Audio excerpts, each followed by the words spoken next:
The House will be in order. The chair lays before the House a communication from the Speaker. The Speaker's Rooms, Washington, D.C., December 14th, 2023. I hereby appoint the Honorable David G. Valadeo to act as Speaker pro tempore on this day. Signed, Mike Johnson, Speaker of the House of Representatives. The prayer will be offered by Chaplain Kippen. Would you pray with me? God of grace and truth, dwell among us today in all your glory. In your gracious arms, receive all of us, sinners though we are, and show us your compassion. Welcome us into your steadfast loving kindness, though we are all undeserving of such divine mercy. But isn't that the truth you have been trying to tell us all along? You have created us to be the agents of your love, the hands of your compassion, the mouth of your message of righteousness and justice, but too often we fall short of your will in our service to you.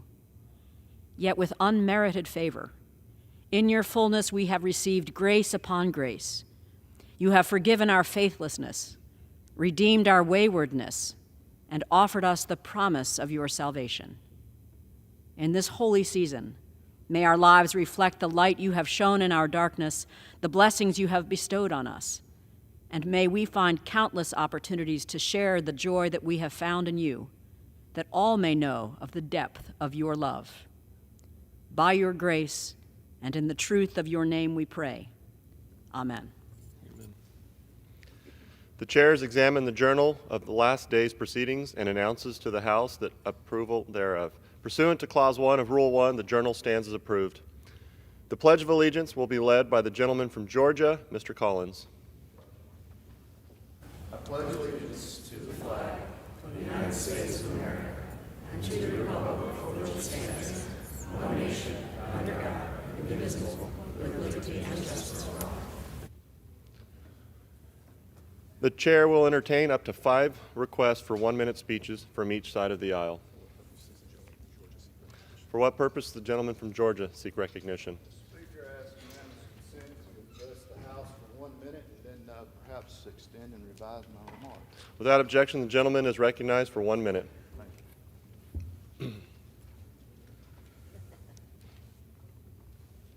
Mr. Speaker, I rise today to discuss the importance of the House taking up the remaining appropriation legislation as soon as we get back in the new year. You know, the past 12 months have certainly been trying, but our conference has shown that we can pass strong conservative policy that puts America first. So to my colleagues, enjoy your time with your family, and come January, let's be prepared to finish what the American people expect us to do, and that's to get these remaining appropriation bills across the finish line. Thank you, Mr. Speaker, and I yield back. For what purpose does the gentlelady from Massachusetts seek recognition? Mr. Speaker, I ask unanimous consent to address the House for 1 minute and to advise and extend my remarks. Without objection, the gentlelady is recognized for 1 minute. Mr. Speaker, I rise to introduce the Books Save Lives Act, legislation to combat the rise in book bans. This past school year had more than 3,000 instances of books banned across 33 states, and in my home state of Massachusetts, libraries saw challenges to books quadruple. Let me make it plain. Book bans are discriminatory and harmful, and Congress must unite against them. As a child who endured sexual abuse, when I read Maya Angelou's I Know Why the Caged Bird Sings, it was the first time in my life I knew I was not alone, and it helped me move forward. So when I say that books save lives, I mean that. My bill would recognize this by ensuring libraries offer diverse books and treat discriminatory bans as violations of federal civil rights law. I urge my colleagues to support this legislation for all of the people who are saved by books each and every day. For what purpose does the gentleman from Pennsylvania seek recognition? Mr. Speaker, request unanimous consent to address the House for 1 minute and to revise and extend my remarks. Without objection, the gentleman is recognized for 1 minute. Thank you, Mr. Speaker. Mr. Speaker, last night, in a bipartisan manner, the House passed my legislation, Whole Milk for Healthy Kids. This bill addresses the importance of providing whole milk in school cafeterias.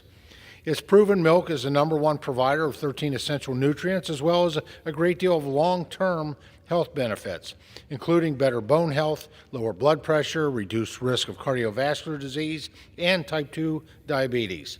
These benefits are crucial for the healthy development of our nation's youth.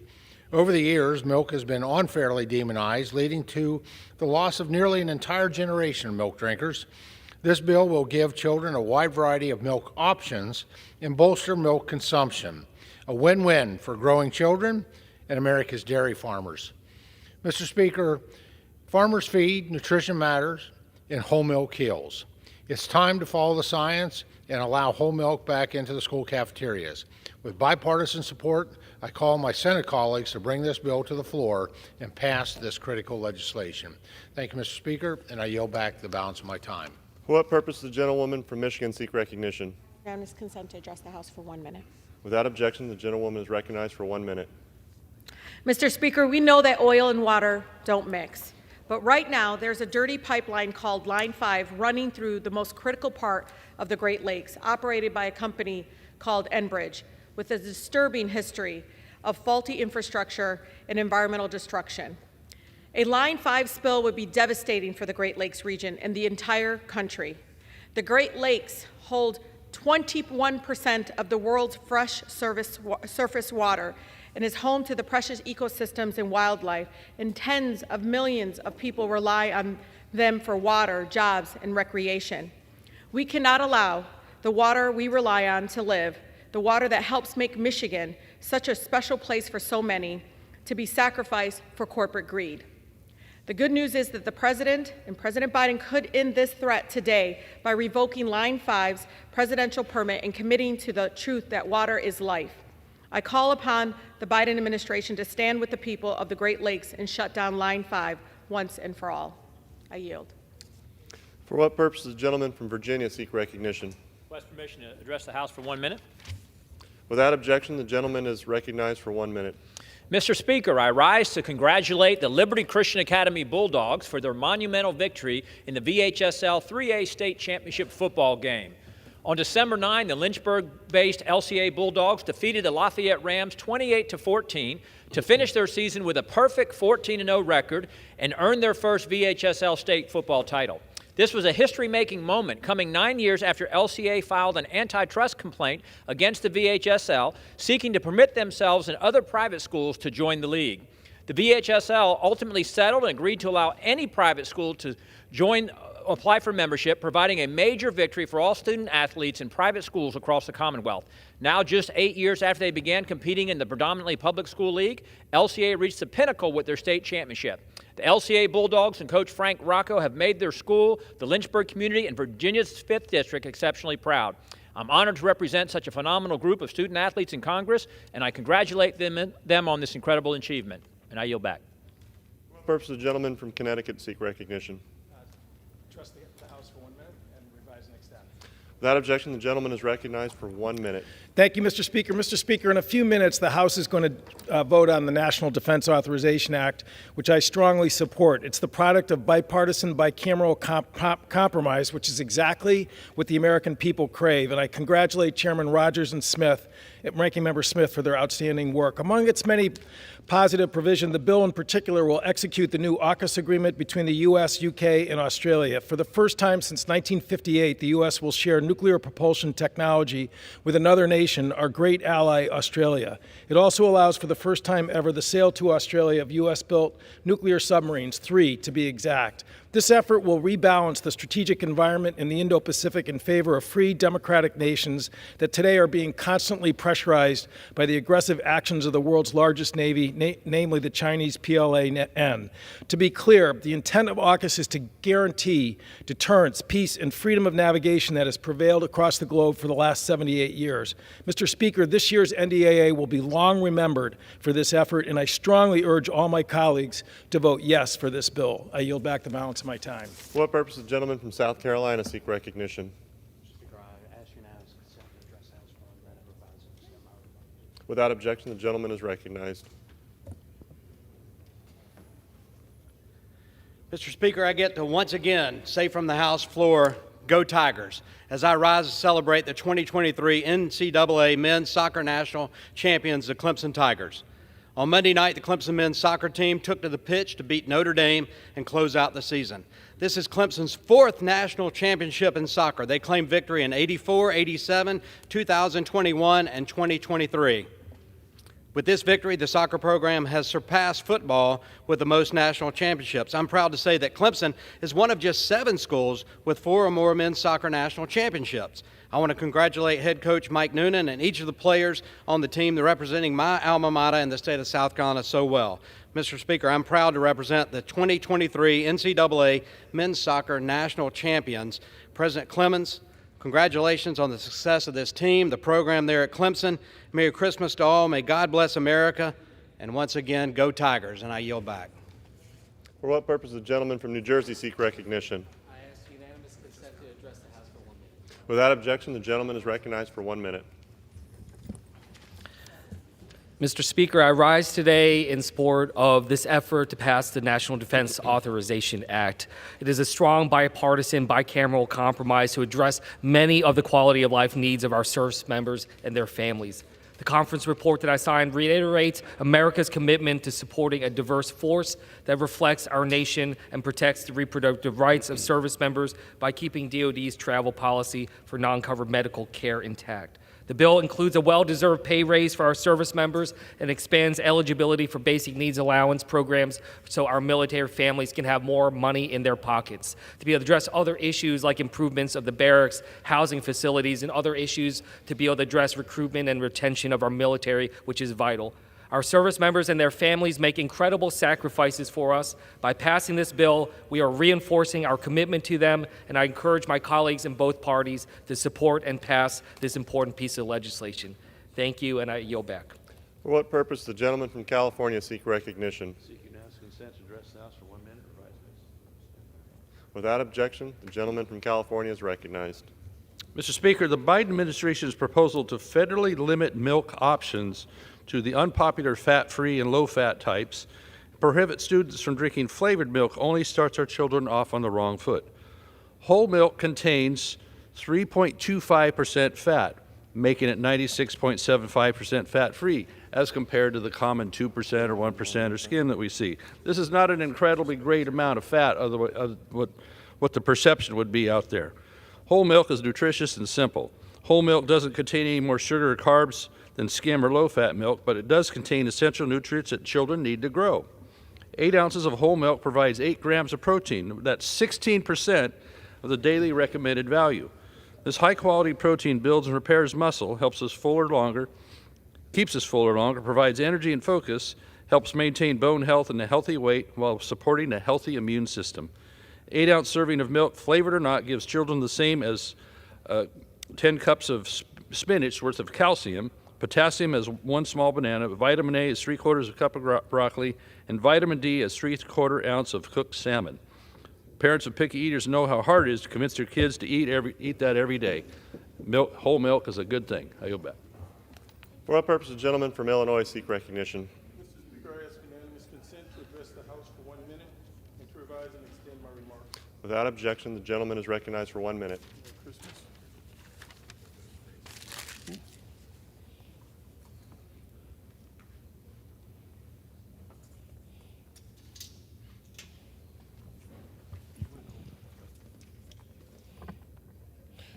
Mr. Speaker, today I rise to discuss why this body needs to pass the JUST Act of 2023. This bill will strengthen civil rights accountability at the United States Department of Agriculture. Some may question, why is this bill necessary? The USDA has had a long and checkered history of racial policies and discrimination against black and other minority farmers. In the 20th century, the United States Department of the USDA farm lending programs undermined African American farmers' ability to continue their operations. And the numbers don't lie. At the beginning of the 1900s, there were more than 925,000 black farm operators who owned more than 16 million acres of land. The most recent numbers from 2017 paint a bleak picture. There are only 48,000 black family farm operators left. So let's strengthen civil rights accountability at the USDA by passing the JUST Act. I yield back the remainder of my time. For what purpose the gentleman from Pennsylvania seek recognition? Parliamentary inquiry. The gentleman will state his inquiry. Mr. Speaker, I note the next order of business is the conference report on H.R. 2670, and I wish to ask several points of parliamentary inquiry and maybe points of order. The gentleman will state his inquiry. The rules of the House require that every bill must have a stated single purpose to be filed. Was such a statement filed, and if so, what is the single purpose of H.R. 2670? The chair will not respond to hypothetical measures, questions on measures not pending at this time. The body can't ask a question as to what the stated single purpose of this conference report is? It's not hypothetical. The chair will respond to parliamentary questions of the pending measure. And the pending measure is on the suspension of the rules for 2670. The House... Okay, now go to this. Go to this. You want me to do it? Yeah.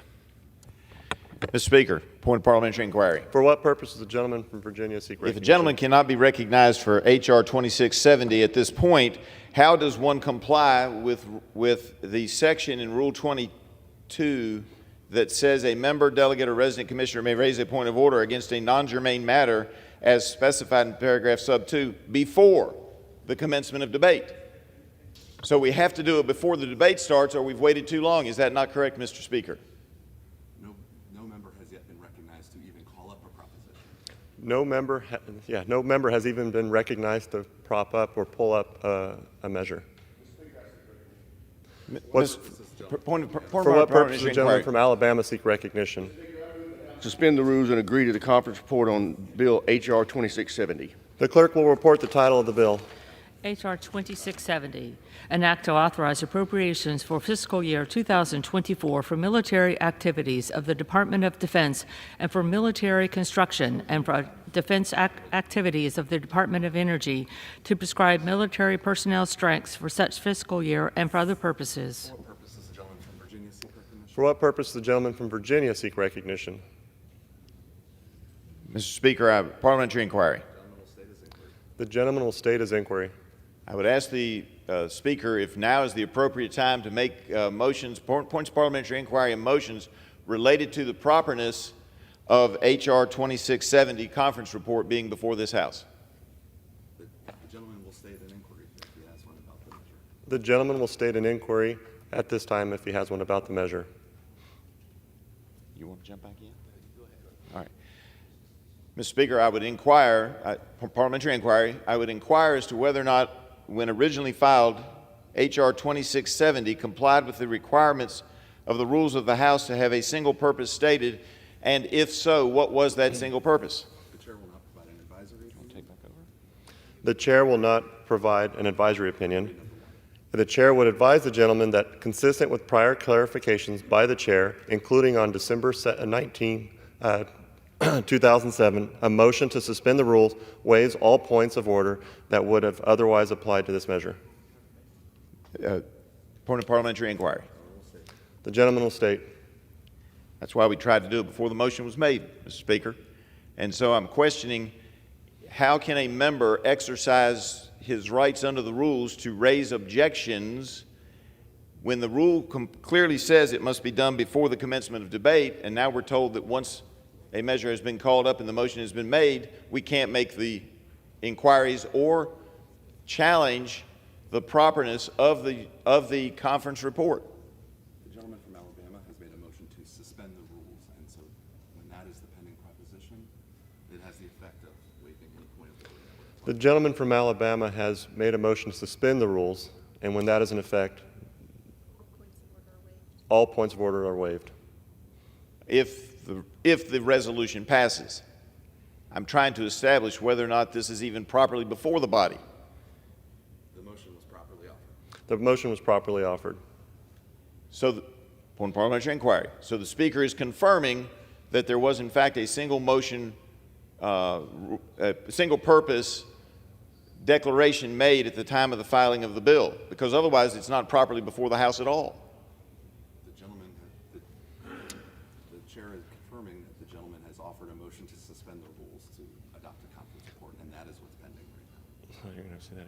The chair is confirming that the gentleman has offered a motion to suspend the rules. And that is what's currently pending. Point of parliamentary inquiry.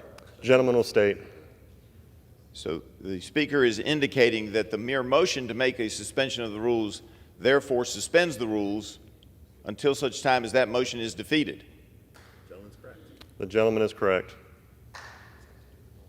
Point of parliamentary inquiry. The gentleman will state his inquiry. I would ask the Speaker if that also applies to any germaneness that might apply that would otherwise be in violation of the conference reports stated in Rule 22. As the chair just stated, that applies to all points of order. As the chair just stated, that applies to all points of order. I yield back. The gentleman yields. Pursuant to the rule, the gentleman from Alabama, Mr. Rogers, and the gentleman from Washington, Mr. Smith. For what purpose does the gentleman from Texas seek recognition? Mr. Speaker, with respect to the time agreement or the discussion about who's controlling the time, I would rise in true opposition to claim time. Is the gentleman from Washington opposed to the conference report? No, I am not.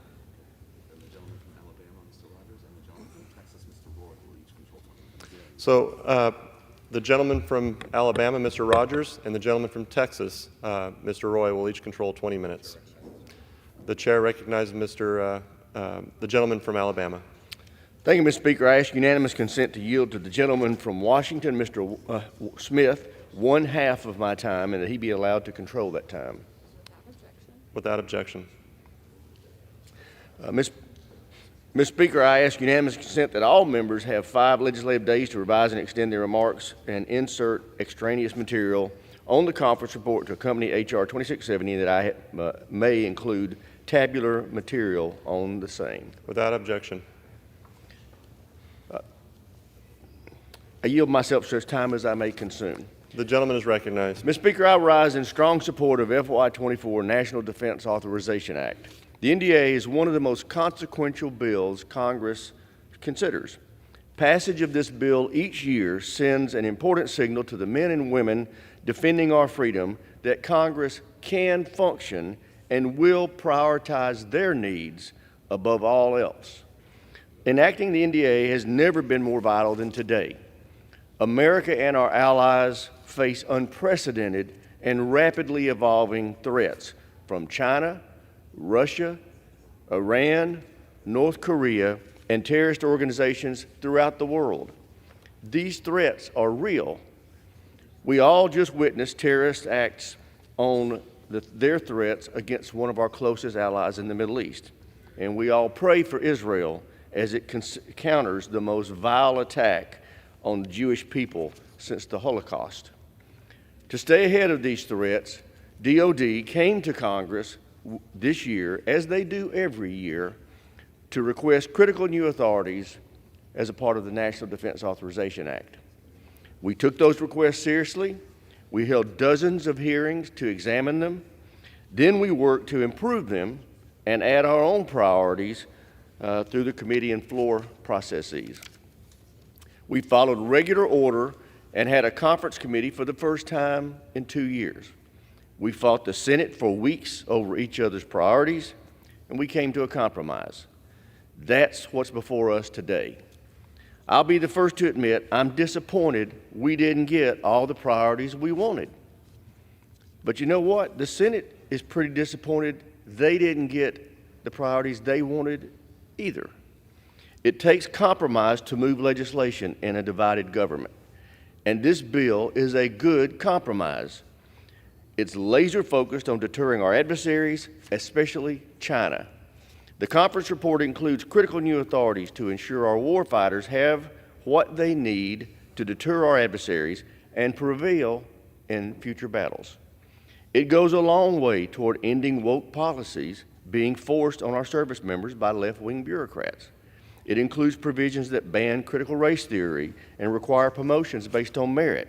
It includes several provisions that require accountability from the administration, like a special inspector general for Ukraine, Ukraine aid, and a deadline for the DoD to finally pass an audit. It improves the security of Israel by extending weapons transfers and expanding joint military training. And finally, the conference report carries important new quality of life improvements for our service members and their military families, including the largest pay raise in over 20 years. Mr. Speaker, this bill is a compromise, but it's a good compromise. It puts the need of our service members and our national security before all else. I urge members to support, and I reserve the balance of my time. The gentleman reserves. The gentleman from Washington is recognized. Thank you. I apologize. I wasn't sure. It doesn't go to Mr. Roy next? Goes to you. Goes to me. All right. Well, I want to just concur. I yield myself 2 minutes. The gentleman is recognized. And I concur with the chairman's conclusions. We worked this process as bipartisan and as open as any process in Congress. We had the markup in committee, we had the floor vote, we had a bunch of amendments, the Senate did the same, we went to a conference committee, and we had a very robust discussion. We have disagreements. There are a lot of things in this bill that I do not like, but we have bipartisan control here. We have the Senate controlled by the Democrats, the White House controlled by the Democrats, they have to sign the bill, and the House controlled by the Republicans. So we worked a good compromise. And what this bill does is it supports our troops in their efforts to defend this country and to meet our national security needs. It has a robust pay increase, it has increases in basic housing allowance, and a number of other provisions to support our troops and their families. Critically, it solidifies our alliances with our European allies, with our allies in Asia, and with Israel and our allies in the Middle East to meet the threats that we face. You cannot oppose this bill and claim that you support the national security of this country, because this bill represents that bipartisan compromise that we worked for to get a good bill to meet our national security needs. And again, I will emphasize, to support our troops and to support their families. Nothing is more important in the national security of this country than the people who we ask to defend it. This bill protects them. I urge every member in the body to support it. And with that, I reserve the balance of my time. Gentleman reserves. The gentleman from Texas is recognized. Thank you, Speaker. I do rise in opposition to the National Defense Authorization Act, and I say that respectfully to both sides who negotiated the bill, but I think the points that have been made here make my point. I mean, the fact of the matter is what's being stated is it is impossible to oppose the National Defense Authorization Act because we put a pay raise in it, or because we put something in there that is seemingly so important that we have to ignore the critical destruction of our civil liberties by adding FISA extension right on the top of it, without doing the reforms necessary to protect the American people. We do this every year, and then we're told, oh, congratulations, we just had a conference committee. No, we didn't. 5 people didn't even sign the conference report, because what happened was a deal was cut by leadership, by the 4 corners, to shove down a predetermined bill into the conference and said, take it. And then 5 people didn't sign it, and they sent that conference report back to us, and they said, take it, pass this before Christmas, or you're going to leave our men and women in uniform stranded. That's what occurred. That's what's actually happening. And with that, I will yield such time as the gentleman from Florida shall consume. The gentleman from Florida is recognized for as much time as he'll consume. I regret that I rise in opposition to this NDAA because there is a great deal of good in it, but only in Washington must we bring a bill to the floor so that we are able to militarily confront China while at the same time embracing the policies that make the United States more like China. There is no desire on the part of our great armed services chairman and even the Democrats we worked with to have an extension of spying authorities put in this bill when we have already seen those authorities just totally abused. 278,000 violations of the existing law as the FBI has queried information regarding Americans. When the Obama-appointed Inspector General was reviewing whether or not the administration was complying with existing law, they found out we were breaking the law 38 times an hour to extend the authorities for spying that were being violated so that people at the FBI could do queries on their neighbors, their coworkers, their ex-lovers. That does not belong in the National Defense Authorization Act, and maybe we would be able to stomach some short-term extension if the underlying bill looked a little more like the product we sent out of the House of Representatives. With this NDAA conference report, you almost feel like a parent who's sent a child off to summer camp and they've come back a monster. That's what we've done. This bill came back in far worse shape. We had concern over these social justice warriors that were making, salaries in the hundreds of thousands of dollars at DOD, so we put a cap on that at 3 times what a private or airman would make. And we claim that that's still in the bill, but the Senate was able to erode that and say so long as that social justice warrior is assigned any other responsibility, they're able to blow through that cap and waste taxpayer money on something that doesn't enhance our lethality or capability or survivability. We had legislation to eliminate the chief diversity officer at DOD because that was the fountainhead of so many of these woke bad ideas, and yet the House receded on that position. Many of our colleagues were concerned that it seemed when you look at our military bases or installations, they were flying flags that weren't the American flag, that the LGBTQ flag, the Black Lives Matter flag, whatever that flag is with all those pink and black triangles in it. And that desire that we had to have the American flag, the flags of our service branches, that was also surrendered by the House of Representatives to the Senate. We wanted a parent's Bill of Rights in DOD schools so that you wouldn't get the strange material that goes into radical gender ideology or race ideology. That abandoned by the House of Representatives. And so we also expressed a great deal of concern over the censorship that the DOD was funding through a lot of its alliances. We put in our bill a prohibition on marketing through those networks that have engaged in broad-scale censorship. And unfortunately, that was replaced with a report. So instead of stopping the money flowing to censorship through the DOD, we've just asked to be informed about it as it's happening, even though we already know it's happening. That's why we've conducted these investigations. So this bill is insufficient to deal with the structural challenges that we have at the Department of Defense, where they have veered substantially left. There is good in the bill, but it does not deserve an affirmative vote with this just absolutely unnecessary and uncalled for extension of spying authorities that we already know have been abused. I yield back. Gentleman from Texas reserves. The gentleman from Alabama is recognized.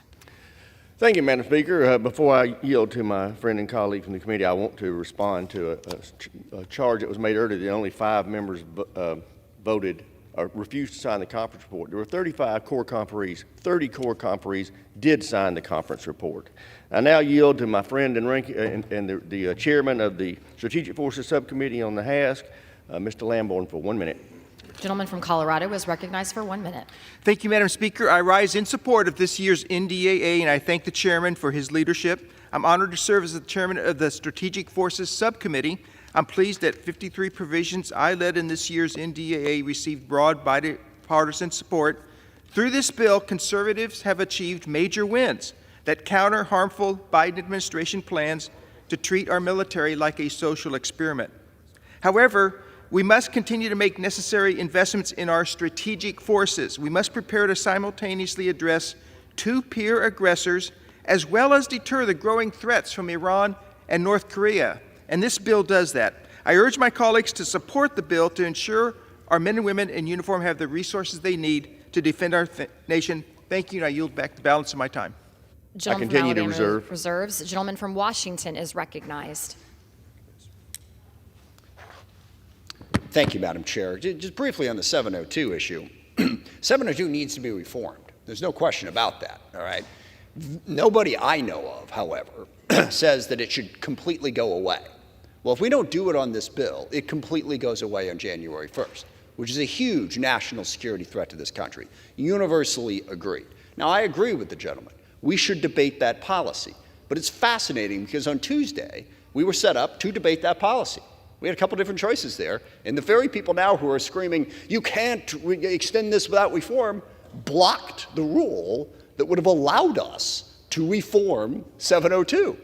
So it really doesn't make any sense. What this bill does is it gives us time to do the reforms that need to be done without jeopardizing national security. And with that, I will yield 2 minutes to the ranking member of the House Intel Committee, who knows this issue very, very well, Mr. Himes. The gentleman from Connecticut is recognized for 2 minutes. Thank you, Madam Speaker, and I just reemphasize what the ranking member said. We had a robust conversation about 702 this week, and there should be more robust conversation. What is completely intolerable is the notion that the authority should be allowed to expire. As ranking member of Intelligence, by God, let's reform it, but do not let it expire. If it expires, Americans and allies will die. But I rise in support of the National Defense Authorization Act for 2024 and congratulate Chairman and Ranking Member of the Armed Services Committee for their constructive work on this legislation, which advances our national security. The partnership between the Armed Services Committee and the Intelligence Committee is as strong as it has been during my time in Congress, and I believe that this contributes to enhanced oversight of the agencies charged with protecting national security. Among the many provisions of the NDAA, I want to particularly highlight the Intelligence Authorization Act, which is incorporated as Division G of the NDAA. Under the leadership of Chairman Turner, the Intelligence Committee has worked collaboratively and effectively to advance the IAA. The conference agreement we have reached with the Senate advances our national security while supporting the brave men and women of the intelligence community. FY24 IAA includes numerous provisions, the vast majority of which were developed on a bipartisan basis. To highlight just a few, the IAA includes a number of proposals I developed jointly with Chairman Turner intended to accelerate the IC's adoption of cutting-edge technology, particularly artificial intelligence. Our ability to leverage emerging technologies to the IC's mission will determine our ability to stay ahead of our adversaries in a world of great power competition. The legislation also includes sweeping reforms to how the CIA handles allegations of sexual assault and sexual harassment. These reforms come out of a bipartisan investigation in which we found that too many CIA officers have experienced sexual misconduct, and the agency's protocols for dealing with these incidents were often frustrating and not centered on victims. Our legislation would streamline those processes so victims know where to turn and what to expect. Madam Speaker, there is no question we face dangerous and complex challenges around the world. The IC's unique capabilities are what continue to give us the edge over our adversaries and keep Americans safe. I urge support of the NDAA and with the IAA, which is included, and I yield back the balance of my time. The gentleman from Washington reserves. The gentleman from Texas is recognized. Thank the Speaker. I want to clear up one misconception, that somehow there was a block of us who were denying the ability to have a rule on the floor with respect to FISA 702. The fact is, the question was there was going to be a rule for something called Queen of the Hill, in which two bills would have been put forward with no amendments. None. There would have been no debate on the House floor. There would have been no ability to amend it here on the floor.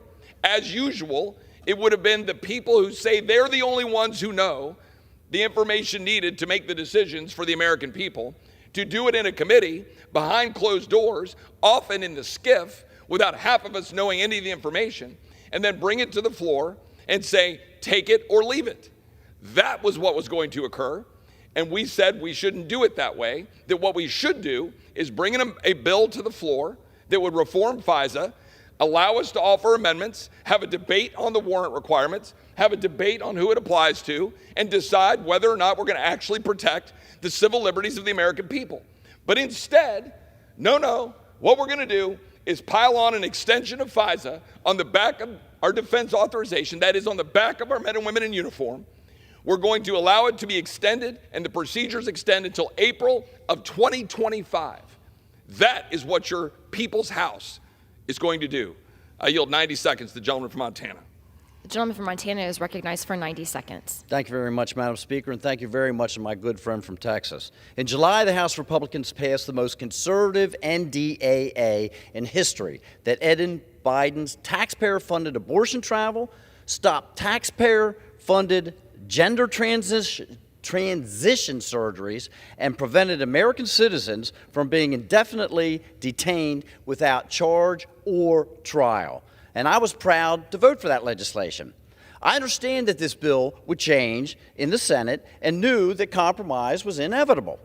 However, I cannot support a bill written by the D.C. Uniparty that removes all of the reforms and watch as leadership once again suspends the rules we fought to restore, preventing members from even amending this flawed legislation. Even worse, this legislation includes a clean extension of FISA Section 702, which allowed the FBI to spy on U.S. citizens more than 278,000 times without a warrant. The FBI, under President Biden, has been weaponized against the American people, and major reform is needed. FISA should not be combined with our national defense, and it is unacceptable that leadership is bypassing regular order to jam members by forcing them to vote on two unrelated bills with one vote. And make no mistake about this, folks. This one vote Gentleman's time has expired. will allow the United States government to Gentleman's spy time on has you expired. and the United States military to lock you up in Gentleman's time has Guantanamo expired. Bay without Gentleman's representation. time has I expired. yield Gentleman back. from Texas reserves. The gentleman from Alabama is recognized. Speaker, at this time I'd like to recognize one of the most senior members of the Armed Services Committee and a real leader on national defense issues, Mr. Wilson of South Carolina. Gentleman from South Carolina is recognized for 1 minute. Thank you, Madam Speaker. Congratulations, Chairman Mike Rogers and Ranking Member Adam Smith, for the diligent work for this bipartisan NDAA, which I support. The axis of evil, war criminal Putin, the regime in Tehran, the Chinese Communist Party, dictators with rule of gun, invading democracies with rule of law. This makes the passage of this bipartisan legislation more important than ever. I'm grateful to have provisions included: authorization for operations for critical missions at the Savannah River site, including plutonium pit production and tritium finishing facility; the U.S.-Israel Future of Warfare Act, which provides for collaboration on defense and technology for border security; the Foreign Extortion Prevention Act, protecting American companies from demands for bribes by corrupt foreign officials. This is the most significant anti-corruption law since the Foreign Corrupt Practices Act of 1977. I urge my colleagues to support this legislation, which promotes peace through strength. I yield back. Gentleman from Alabama reserves. Gentleman from Washington is recognized. I reserve. Gentleman reserves. Gentleman from Texas is recognized. Thank the Speaker. I would note that even if Section 702 lapses in the end of December, the intelligence community will remain able to conduct 702 collection and queries until April 11th, 2024. And by the way, that's just even setting aside Article 1 authority, which the President of the United States can go exercise, but under the current FISC certification. Number two, if the NDAA is passed with a FISA extension, as I said before, to April 19th, 2024, it will enable the Biden administration to seek another year-long certification, which would kick it until April of 2025. Both of those points have been independently corroborated by CRS attorneys as recently as August of this year and by Trump administration attorneys under similar circumstances, as reported in the New York Times in 2017, an article that laid that out in the New York Times. I would like to yield 90 seconds to the gentleman from Pennsylvania. Gentleman from Pennsylvania is recognized for 90 seconds. I thank the Speaker.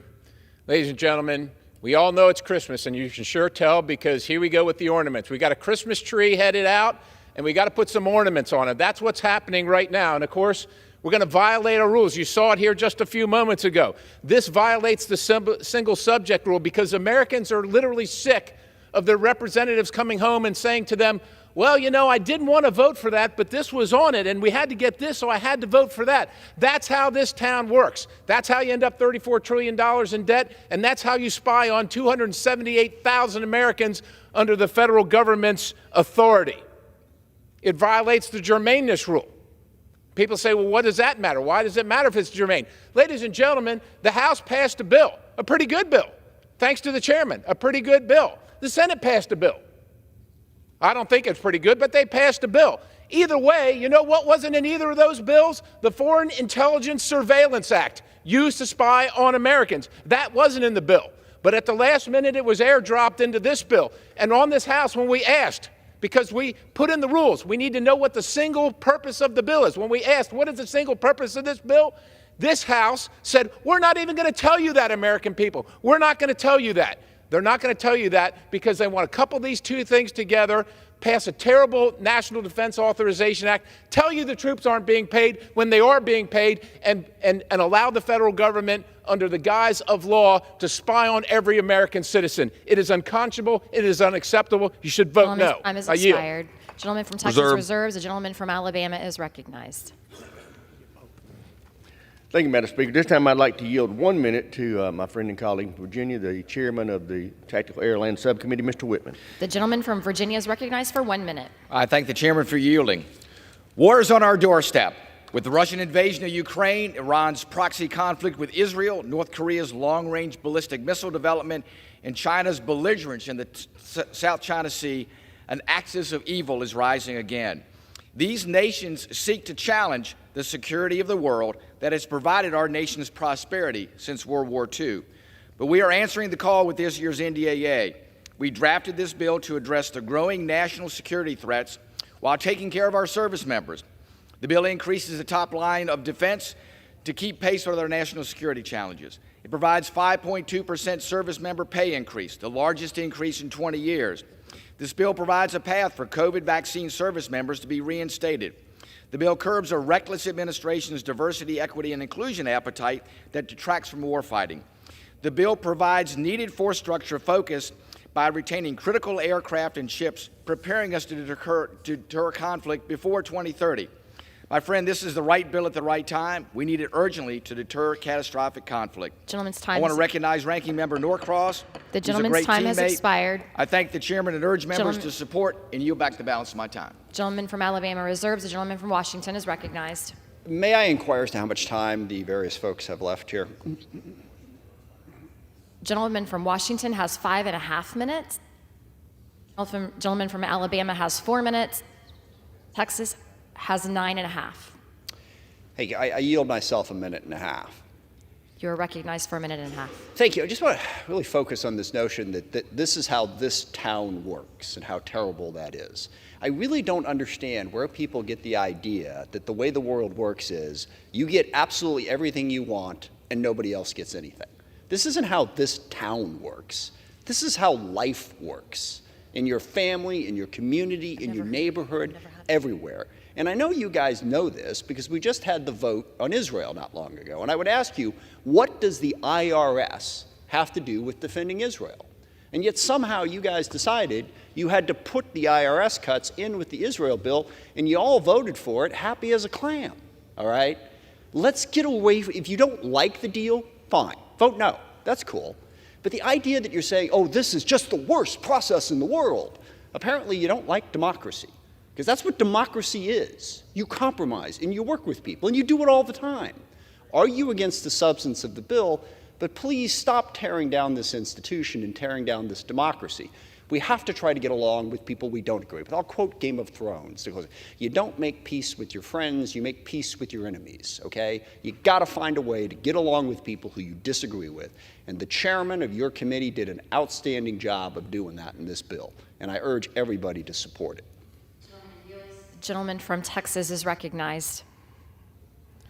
So the question is who gets to decide? That's the question.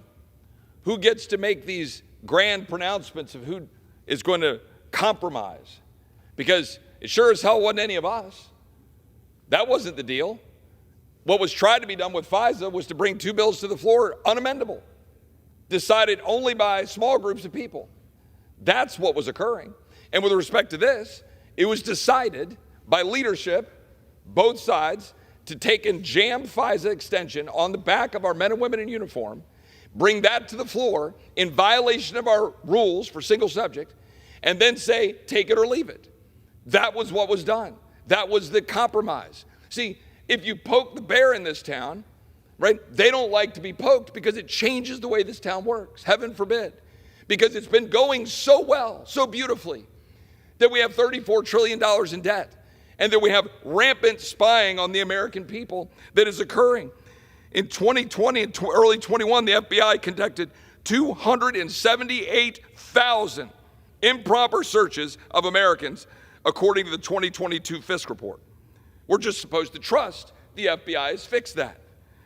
In June of 2022, an FBI analyst conducted 4 queries of Section 702 information using the last names of a United States senator and a state senator based on information that a foreign intelligence service was targeting those individuals.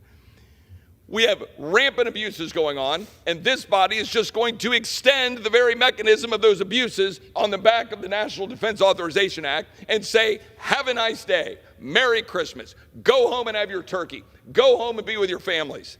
That's what's actually occurring. I'd like to yield 2 minutes to the gentleman from Florida. Gentleman from Florida is recognized for 2 minutes. In the last round of debate, House Republicans were criticized for providing a pay-for our plan to support Israel out of the IRS. And the theory is that, well, it's just totally unrelated. But a pay-for the things we are doing, that is always related. It is only in Washington, certainly not in many of our state capitals, where you can have an ambition to go fund something and then not identify the offset that would naturally allow you to engage in that.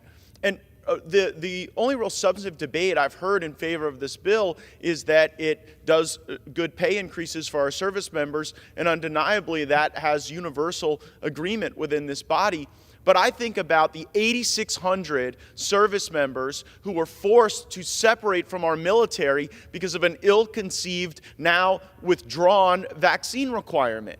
And we were told over and over again that there would be back pay and reparations and restoration of rank for those people who were improperly told that they could not express their patriotism through military service because they didn't want to take an experimental vaccine.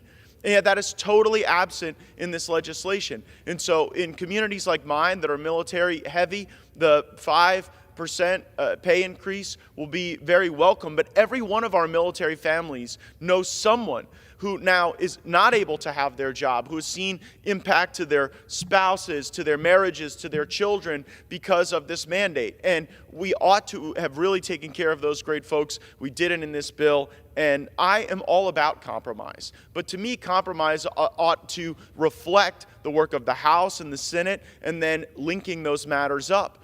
Neither the House nor the Senate version of this bill dealt with extending spying authorities, as my colleague from Pennsylvania, Mr. Perry, said. That was something that was added in, so that's the process objection. Not that we're unable to compromise on that which we present different views on. It's when a totally new issue just parachutes in and drops on what would otherwise be legislation we would want to agree to. Gentleman's time has expired. Gentleman reserves. Gentleman from Alabama is recognized. My friend from Florida, who is a member of the Armed Services Committee, knows very well there are hundreds of provisions in this bill that are good for our service members, in addition to the 5.2% pay raise, which is the biggest in 20 years. And with regard to the individuals who had to leave the service because of COVID, this bill provides a pathway back for them to get into the service without a rank punishment. There is much in this bill that he knows is good, and to characterize it as having only the pay raise as a reason to vote for it is disappointing. At this time, I'd like to yield 1 minute to a real leader on the Armed Services Committee, the chairman of the subcommittee on cybersecurity, Mr. Gallagher of Wisconsin. Gentleman from Wisconsin is recognized for 1 minute. Thank you, Mr. Chairman. I rise in support of the bill. As you look across the world, deterrence is collapsing, and we in this body need to do everything possible to restore it. And as chairman of the Cyber Information Technologies and Innovation Subcommittee, I'm proud of many provisions we got into the bill that will spark innovation across the Pentagon, that will strengthen offensive and defensive cybersecurity and ensure our warfighters are equipped with cutting-edge technology that they need today. I also want to thank the chairman for working with the Select Committee on the CCP to include a lot of our recommendations, including enhanced cyber cooperation with and prioritization of aid to Taiwan and detailed analyses of China's defense spending. At the end of this process, I think the chairman and the ranking member can proudly say that we will have done our work on the Armed Services Committee. We will have authorized what we need to authorize, and that's a testament to their leadership and the spirit of bipartisanship they've set. But we also do need to appropriate money to the Defense Department, and we have not done that. We're having a debate about a supplemental, which begs the question, what are we supplementing? Gentleman's time has If expired. we don't appropriate, we'll lose $37 billion. Gentleman's That's time has bad for expired. defense. Gentleman from Alabama reserves. The gentleman from Washington is recognized. I would just point out that the money from the IRS was not a pay-for. It actually increased the deficit. Under the rules of the House, the people who decide how to score those things scored it as adding money to it. So it wasn't a pay-for. It was going after the IRS to appease people so they could vote for the larger package. And with that, I reserve the balance of my time. Gentleman reserves. Gentleman from Texas is recognized. Reserve. Gentleman reserves. Gentleman from Alabama is recognized. Thank you, Madam Speaker. This time I'd like to recognize an outstanding freshman of the House Armed Services Committee, Mr. Strong of the great state of Alabama, for 30 seconds. Gentleman from Alabama is recognized for 30 seconds. Thank you, Mr. Chairman. I rise in support of the 2024 National Defense Authorization Act. I commend Chairman Rogers and Ranking Member Smith for their leadership and thank both sides of the aisle for your vigorous debate while working together to create a bill that is focused on the defense and security of our nation. The NDAA passed through the House Armed Services Committee by a vote of 59-1. This shows that Republicans and Democrats can work together to solve our nation's problems. This committee put national security first and set an example on how to bring a bipartisan bill to the United States House floor. I urge my colleagues to support the FY24 NDAA on behalf of our nation and the American warfighter. Gentleman from Alabama reserves. The gentleman from Washington is recognized. Sorry, may I inquire again as to how much time is remaining? The gentleman from Washington has 3.5 minutes. Gentleman from Texas has 5 minutes. Gentleman from Alabama has 2. Thank you. I am pleased at this point to yield 1 minute to the gentleman from New Jersey, the ranking member on the Tactical Air Forces. I'm getting the name of the subcommittee at this point. He's the ranking member of subcommittee. Mr. Norcross is right. Gentleman from New Jersey is recognized for 1 minute. Thank you, Ranking Member, and thank you, Chairman. Congress has a really proud tradition passing our annual NDAA, and passing this bill is as important as ever. The NDAA is a result of hard work that you've heard, both sides supporting our military and providing our war fighters with the tools and the resources they need. This bill includes my enhanced Buy American legislation to support American jobs by ensuring reliable stability and security of our defense industrial base, strengthening the relationship with our trusted allies. A strong military begins with a U.S. defense industrial base built on domestic components by an American workforce. The fiscal 24 NDAA is a testament to compromise. I'm grateful that the House Subcommittee Chairman, Mr. Whitman, and certainly our professional staff for work they've done to get this across the finish line for the American people. And I yield back the balance of my time. Gentleman reserves. Gentleman from Texas is recognized. Thank you, Speaker. We are here because it's right before Christmas, and everybody says, we must pass this. Okay, we should pass the Defense Authorization Act. We should deal with FISA, but it shouldn't be an extension of FISA that continues the same procedures that have been abused and extends those procedures through April of 2025. But yet that's what we're going to do. The fact of the matter is, an NSA analyst backdoor search for the communication of 2 individuals the analyst had met on an online dating service. An NSA analyst backdoor search for the communications of a prospective tenant of a rental property they owned. A backdoor search for the names and dates of births of individuals registered competitors in an athletic event. A backdoor search for 1,600 Americans who had flown through an airport during a particular date range and were either traveling to or returning from a foreign country. All according to a report from the Privacy and Civil Liberties Oversight Board. The FISA court issued opinions in 2018, 19, 20, and 22 decrying FBI agents' persistent and widespread violation of such safeguards. Now, I do believe we have bipartisan reforms. We just passed a good bill out of judiciary. I believe it's a good bill passed out of Intel. I prefer the judiciary bill. I think we should be debating those. I think we should have one bill on the floor, and I think we should amend them. We have 18 days left in the calendar year before FISA allegedly expires, which I already detailed. CRS attorneys and other outside experts detailing how they will continue to be able to collect data under 702. But we could get it done by December 31st if we actually did our job. But instead, what we're going to do is kick the can down the road, and we're going to empower the court to be able to set the procedures in place for another 16 months, because that's what we do. We are the house of kicking the can down the road. It's what we do every year. We're doing it right now. We're doing it today. I reserve. Gentleman reserves. Gentleman from Alabama is recognized. Madam Speaker, as I listen to this debate, I'm reminded of how blessed we are with incredible staff on both the majority and minority side that have spent months preparing this piece of legislation. And I think that it's important all of us to take pause and thank them for all the hard work they've done in preparing this bill, and particularly the overtime they put in the last few weeks. With that, I want to recognize another outstanding freshman member of the House Armed Services Committee, Mr. Carlos Jimenez from Florida, for 30 seconds. Gentleman from Florida is recognized for 30 seconds. Thank you, Madam Chair. The United States is facing a host of pressing issues, from Communist China's increased aggression in the Indo-Pacific to attacks by Iran-backed Hamas terrorists against our dear friend Israel. This NDAA ensures our military is ready and able to meet these challenges head-on. In South Florida and across the nation, living and housing costs are a priority for our men and women in uniform. This NDAA secures a 5.2% increase in pay to our service members, the largest in 20 years, and authorizes $394 million more than the President's budget request for the new family housing and barracks, and increased eligibility for cost of living allowances. While this NDAA may not be perfect, it fully funds our military, enhances capabilities and readiness, and supports our brave service members. Gentleman reserves. Gentleman from Washington is recognized. I reserve. Gentleman reserves. Gentleman from Texas is recognized. Reserve. Gentleman reserves. Gentleman from Alabama is recognized. Gentleman from Alabama reserves until time to close. Gentleman from Washington is recognized.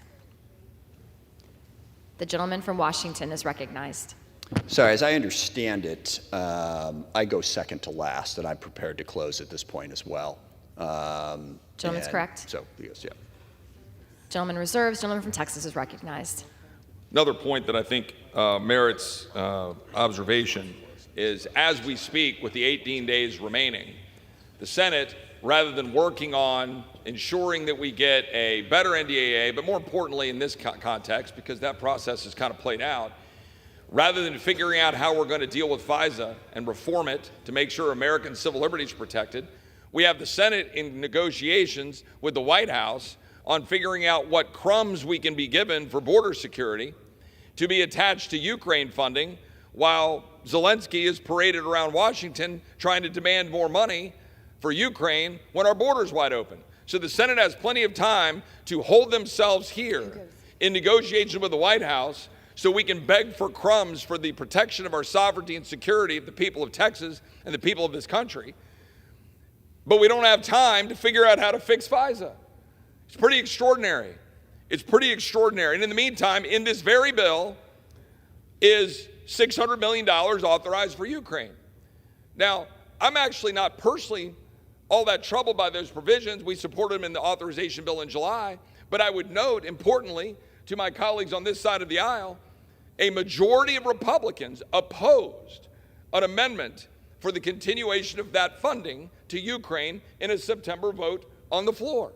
A majority of Republicans opposed that funding. And yet, we are authorizing it here on the back of a number of provisions that we don't support, and on the back of FISA being piled on the top of that defense authorization bill. For the life of me, I do not understand why this is how Republicans think we should end the year heading out for Christmas. I reserve. Gentleman, is the gentleman prepared to close? Can I go first on? Yeah. Yes. Gentleman from Texas is recognized for closing. We have come to the floor today on a bill that all of us want to see passed. Every single one of us want to pass a National Defense Authorization Act. Every single one of us wants to ensure that our men and women in uniform are paid appropriately, have the tools they need to carry out their job, have the care when they get home, and that we do our job. Every single one of us wants to make sure that we do that. But we are doing a terrible disservice to the people of this country by piling on an extension of a FISA regime that was abused, notably, clearly abused against American citizens, without reforming that piece of legislation, by kicking the can down the road, by extending it not just through April, but through April of 2025. A vote for this bill is not just a bill for pay raises and support for our men and women in uniform. A vote for this bill is a perpetuation of the woke policies undermining our military, breaking down morale, driving down recruiting, and now undermining the civil liberties of the American people by not reforming FISA. I yield back. The gentleman yields back. The gentleman from Washington is recognized. Thank you. I yield myself the balance of the time. The gentleman is recognized. Thank you. I think the most revealing thing said by the gentleman from Texas was a majority of Republicans. A majority of Republicans supported something, so how possibly could we not do it? And that really reflects their opposition. They would like a majority of Republicans to control this bill. Now, to the credit of the chairman and others, they recognize that bipartisan compromise is what we have to get to. They believe that what they want, they get regardless of how anybody else votes. Not the way the process works. We've worked a very good bill, got a very good outcome here. We haven't even mentioned things like the AUKUS agreement, a crucial agreement in deterring China and strengthening our allies. Whole lot of things in this bill that are going to have a very positive outcome on national security. Also, I do want to point out that this is important for the House to be involved. If we insist upon the notion that everybody has to agree, we become irrelevant. This is the House expressing oversight of the executive branch. And yes, it's on the defense bill, but it's also in the intel bill, and it's on the foreign affairs bill. And if we aren't able to do that, the executive branch becomes more powerful and we disappear. Now, in the appropriations process, we tried that. The House couldn't pass roughly half of the appropriations bills because everybody insisted on having it exactly their way. And again, we've rendered ourselves irrelevant. Please vote for this bill. It is the reflection of a bipartisan, bicameral effort of the legislative branch to assert its authority and its obligation to exercise oversight. Lastly, I want to echo Mr. Rogers' comments. Our staff is beyond fantastic. Have not had as much time in this debate to thank them as I would like. They've done a great job. The floor staff, the parliamentary staff has pulled it all together.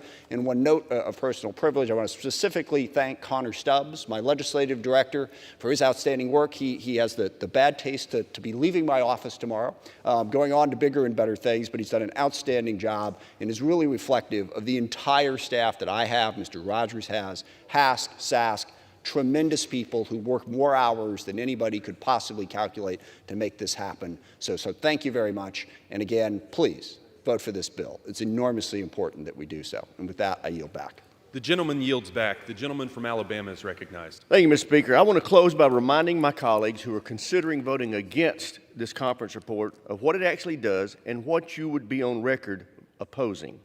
The FY24 NDA requires military promotions to be based on merit and performance, bans the teaching of critical race theory in our military, requires border wall materials to be turned over to our southwest border states, caps the pay of Pentagon DEI bureaucracy, defends Israel with additional weapons transfers and military training, prohibits the closure of Guantanamo Bay and transfer of terrorists to U.S. prisons, bans the contracting with Chinese companies, protects our military bases, defense research, and supply chains from Chinese espionage, trains and equips Taiwan, provides a path back to service for those discharged over COVID-19 vaccine, creates a new monthly pay bonus, improves housing and expands benefits for junior enlisted service members and their families, and finally, the NDAA provides for the largest pay raise in over 20 years. I urge all members to keep those things in mind when they vote today. With that, I want to thank Chairman Reed and Ranking Member Smith and Wicker. It's been great to work with in this process. I also want to thank our staff, House and Senate staff. They're just top notch. And I want to thank the leadership on both sides, as well as the tremendous professionals of the Office of Legislative Counsel, Congressional Budget Office, House Parliamentarian, and the House Clerk for all their help. Finally, I want to thank the brave men and women in uniform for their willing service and sacrifice around the world to keep us free and safe. And with all that, I urge all members to vote in favor of the conference report. And I yield back. Does the gentleman from Texas seek recognition? Mr. Speaker, I make a motion to adjourn. The question is on the motion to adjourn. Those in favor say aye. Aye. Those opposed say no. In the opinion of the chair, the noes have it. For what purpose does the gentleman from Texas seek recognition? Across the yeas and nays.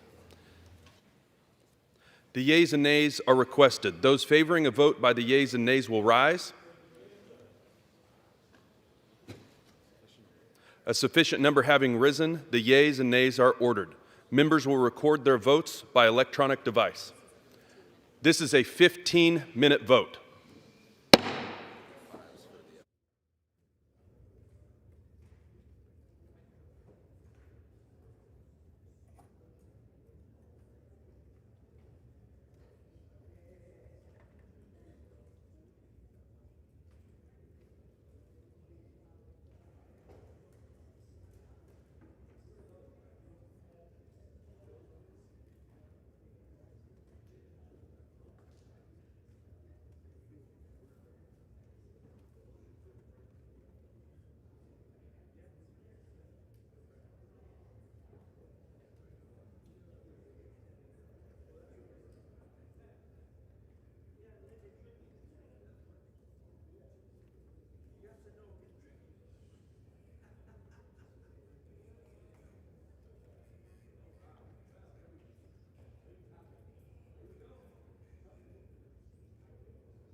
On this vote, the yeas are 23 and the nays are 307. The motion is not adopted.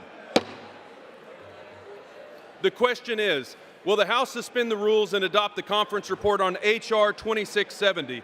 Those in favor say aye. Those opposed, no. In the opinion of the chair, 2/3 being in the affirmative, for what purpose does the gentleman from Alabama seek recognition? Mr. Speaker, I request the yeas and nays.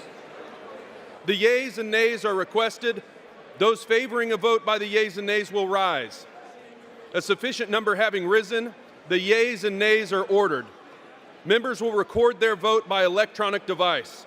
Pursuant to Clause 9 of Rule 20, this 5-minute vote on the motion to suspend the rules and agree on the conference report on H.R. 2670 will be followed by a 5-minute vote on the motion to suspend the rules and pass H.R. 2365. This is a 5-minute vote.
minute remaining.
All members voted.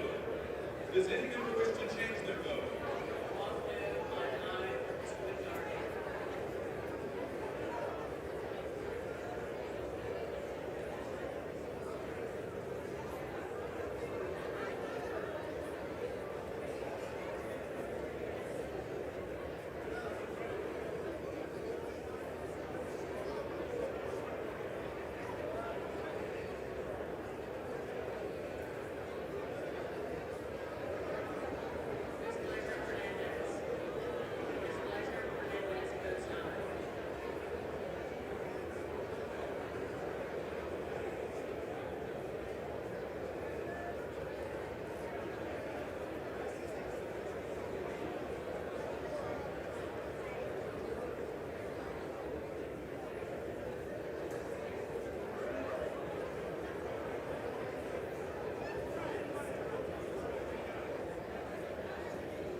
On this vote, the yeas are 310, the nays are 118.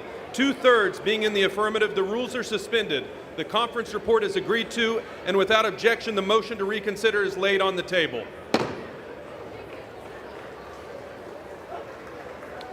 Pursuant to Clause 8 of Rule 20, the unfinished business is the House on the motion of the gentleman from Florida, Mr. Bilirakis, to suspend the rules and pass H.R. 2365 as amended.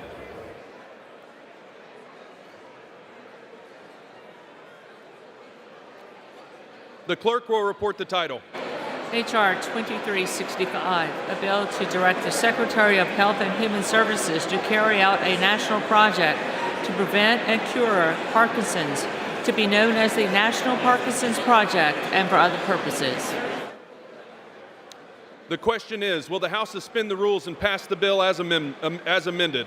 Members will record their vote by electronic device. This is a 5-minute vote.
Have all members voted?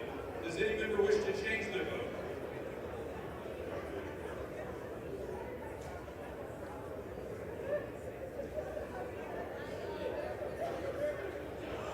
On this vote, the yeas are 407, the nays are 9.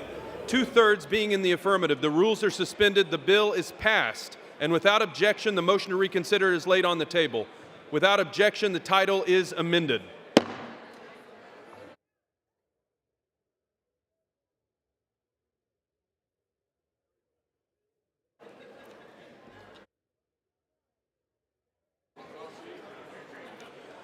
The chair lays before the House a communication.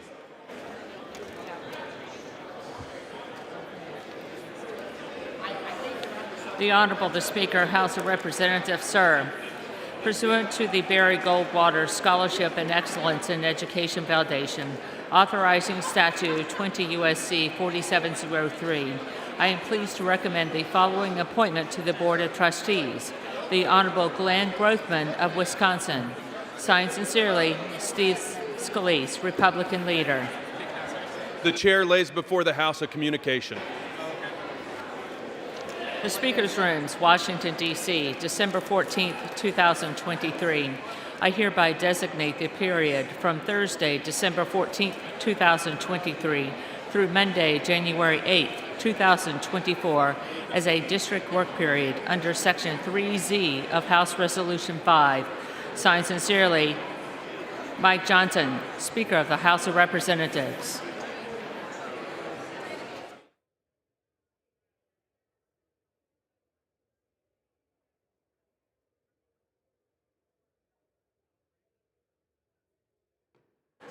The House will be in order. The House will be in order.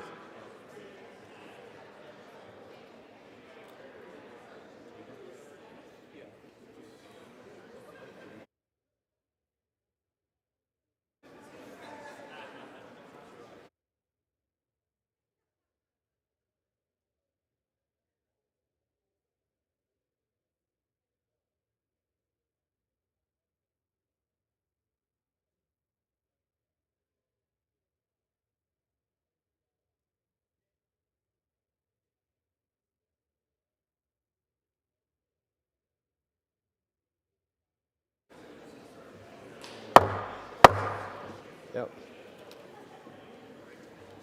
The chair will now entertain requests for 1-minute speeches. For what purpose does the gentleman from Washington seek recognition? Mr. Speaker, I ask unanimous consent to address the House for 1 minute. Without objection, the gentleman is recognized for 1 minute. Mr. Speaker, this holiday season, many parents in Washington's 4th Congressional District and across the nation will struggle to afford a special holiday meal for their family or buy presents for their children. The hard truth is that under the president's self-proclaimed Bidenomics agenda, we've seen trillions spent, causing inflation to skyrocket to a 40-year high. Americans today are still struggling to afford the everyday expenses because families are spending over $11,000 more this year than last to purchase the same basic goods. Mr. Speaker, this Congress, we've been working to rein in the out-of-control spending that this administration promotes and pursues. Over the summer, House Republicans successfully passed the Fiscal Responsibility Act to restore sanity, limit inflation in spending, lift Americans out of poverty, but there is more work to be done. As a member of the House Appropriations Committee, I'm proud of our efforts in mitigating the damage done by big government spending and reintroducing a common-sense conservative approach to the way we use taxpayer dollars.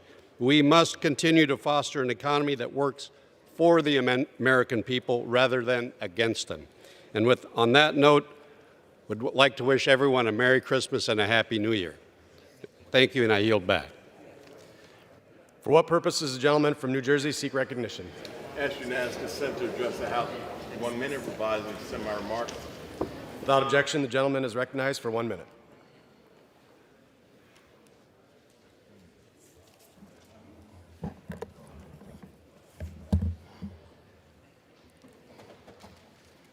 Mr. Speaker, I rise today to praise President Biden and my Democratic colleagues for our work to support the American people this year. We are building bridges and paving new roads across this country. We broke ground on the new Hudson River Tunnel to boost travel and the economy. We are lowering prices on insulin and other life-saving medications. We are improving education. We are protecting voting rights. We are fighting for reproductive rights for all women. We are creating jobs and investing in new semiconductor chip technology to protect American innovations. The American people told us that this is what they want done. We are doing them. Republicans threw out the House Speaker for the first time in U.S. history and worked for their reckless political agenda instead of the American people. So Democrats work for America, Republicans work for themselves, and with that, Mr. Speaker, I yield back the balance of my time. For what purpose does the gentleman from Georgia seek recognition? I ask unanimous consent to address the House for 1 minute to revise and extend my remarks. Without objection, the gentleman is recognized for 1 minute. Mr. Speaker, I rise today to bring recognition to the city of Savannah, Georgia, as it was named among the best places to retire by Southern Living. This travel publication considered numerous factors such as cost of living, home values, hospitality, accessibility, and others. Savannah was even nicknamed the hostess city of the South. The city was highlighted for its dense arts and culture as well as its historic charm. Being an important asset to the city, the Savannah College of Art and Design fills nearly 70 buildings downtown and hosts an annual sidewalk arts festival named Chalk of the Town. However, there is much more beyond this incredible culture. The city dates back all the way to 1733, which shines through the carefully preserved historic buildings, roads, and homes. Savannah offers trolley rides through picturesque squares as well as dozens of historic cemeteries. The city holds the key to the most excellent quality of life. The city is my home. It is where I've lived all my life, and I'm so very proud of the city of Savannah. Thank you, Mr. Speaker, and I yield back. For what purpose does the gentlewoman from California seek recognition? Ask unanimous consent to address the House for 1 minute and to revise and extend my remarks. Without objection, the gentlewoman is recognized for 1 minute. Thank you, Mr. Speaker. Today, I rise with a heavy heart to honor the life of my friend, Addie Barkan, who passed away earlier this year due to complications of ALS. And Addie is fondly remembered by many as a brilliant strategist, communicator, and advocate. He was an activist who brought our nation closer to making health care in America a basic human right. But beyond being one of the most powerful activists in America, Addie Barkan was also a loving husband and a dedicated father. My condolences to Rachel, his partner of 18 years, and their 2 children. My heart goes out to your family, Rachel, during this difficult time. While I can't imagine a world without Addie, I know that through Be a Hero, his work and his legacy will live on. That's why I'm so proud to partner with Be a Hero and work towards introducing the Addie Barkan Memorial Resolution and urge my colleagues to support this resolution when introduced. Again, thank you, Addie, for advocating for a better tomorrow. Thank you, Mr. Speaker, and I yield back. For what purpose does the gentleman from Arkansas seek recognition? Unanimous consent to address the House for 1 minute, revise and extend my remarks. Without objection, the gentleman is recognized for 1 minute. Thank you, Mr. Speaker. Today I stand to extend my heartfelt congratulations to Arkansas State University Red Bulls football team for their well-deserved selection to participate in the 2023 Camellia Bowl, where they will face Northern Illinois University. Reflecting on the 2023 football season, there's every indication that the Red Wolves are poised for success in their upcoming clash with NIU. Quarterback Jalen Rayner has been a true leader on the field, helping deliver exhilarating victories that have ignited the enthusiasm of Arkansas State's devoted fans. As an alum of Arkansas State, I eagerly await the moment when Coach Butch Jones and the entire Wolfpack take the field on December 23rd to proudly represent Natural State on a national stage. Wolves up, and I yield back. For what purpose does the gentlewoman from Texas seek recognition?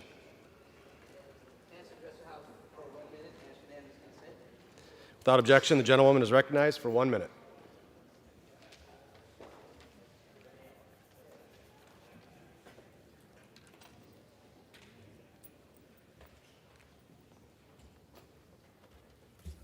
Speaker, I rise to support the bipartisan NDAA H.R. 2670 because there are men and women on the front lines across this nation and across the world who are doing the work of this nation.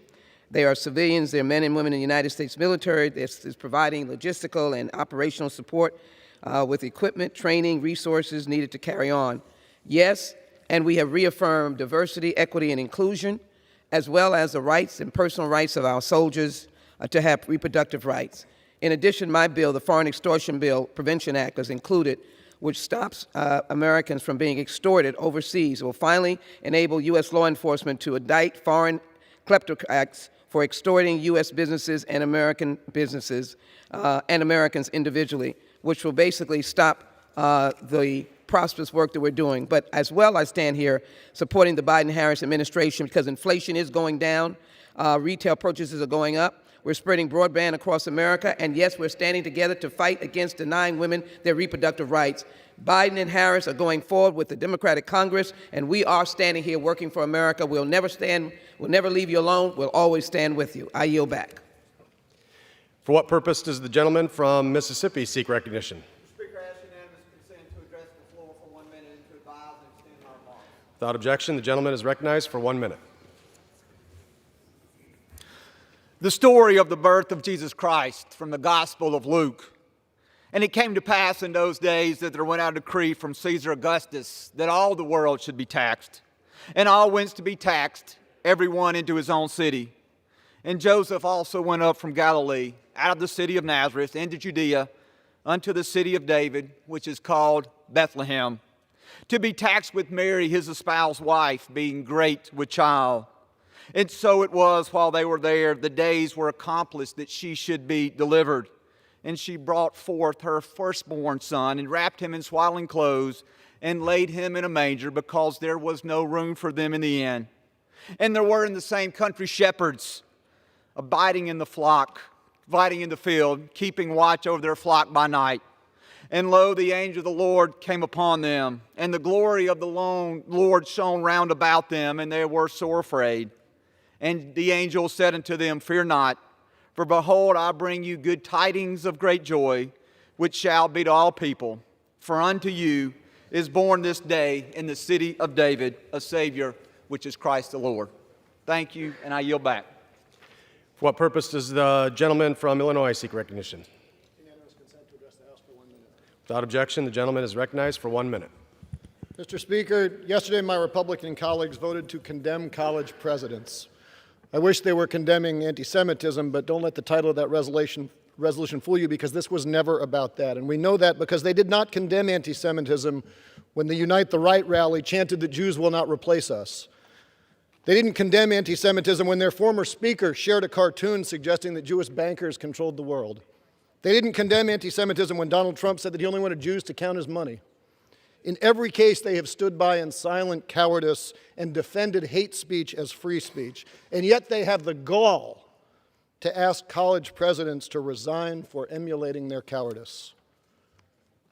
Donald Trump's rhetoric led to a spike in hate crimes, anti-Semitic and anti-Muslim hate crimes. It spiked again, both spiked again after October 6th. And if you are only calling it out when it's politically convenient, you are not helping, you are a part of the problem. I yield back. For what purpose does the gentleman from Ohio seek recognition?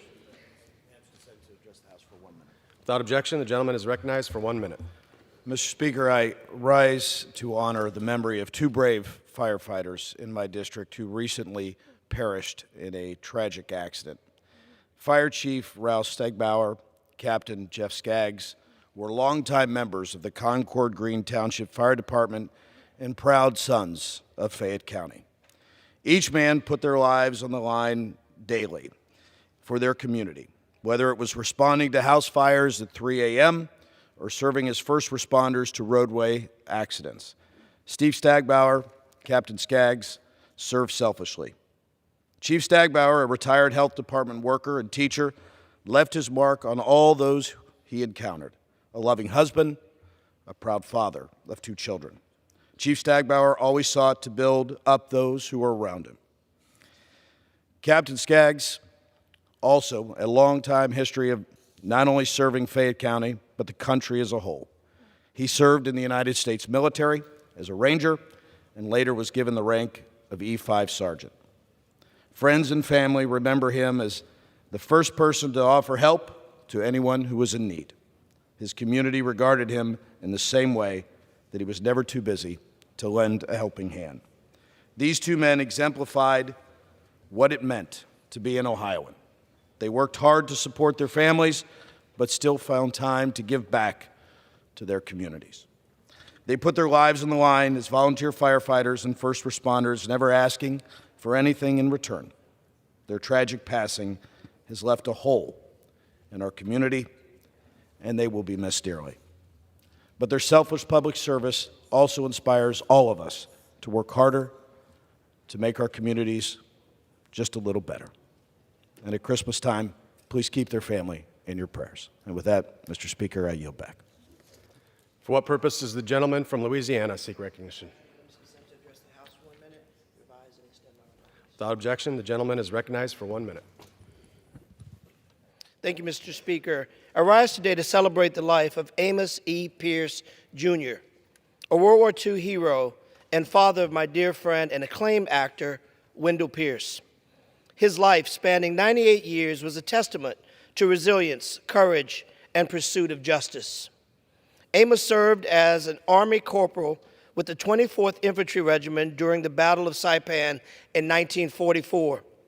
Though he faced racial discrimination, his commitment to country and values remained unwavering.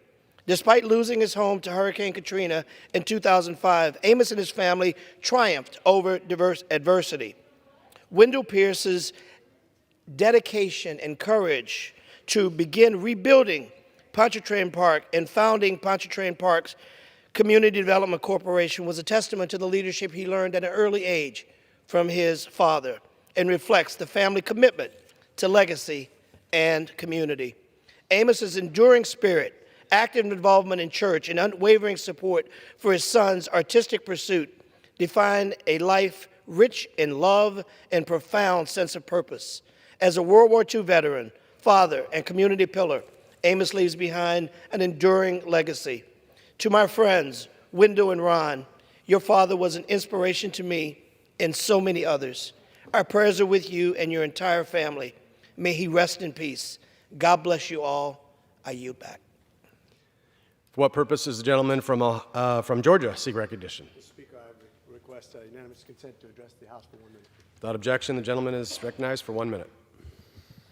Mr. Speaker, I rise today in support of the conference report for the 2024 National Defense Authorization Act. I am proud to report that this conference report includes language that I authored to both rein in government-sponsored censorship and help resolve the military recruiting crisis. The 2024 NDAA will require advertising agencies placing military recruitment commercials to certify that they have not placed advertisements in news sources based on personal or institutional political preferences or biases or determinations of misinformation. This language is intended to provide the Department of Defense from contracting with advertising agencies that utilize blacklists provided by organizations like Global Disinformation Index and NewsGuard, which have been found to be biased against conservative viewpoints. Mr. Speaker, of the 5 Defense Department service branches, only 2, the Marine Corps and Space Force, met their active duty enlistment recruitment goals for the fiscal year 2023. Last year, the Army missed its recruiting goals by 25%. In the midst of this recruiting crisis, it makes 0 sense to artificially limit the reach of our military recruitment advertisements. It is especially foolish when those limitations target the sites frequently visited by the people most likely to volunteer to serve.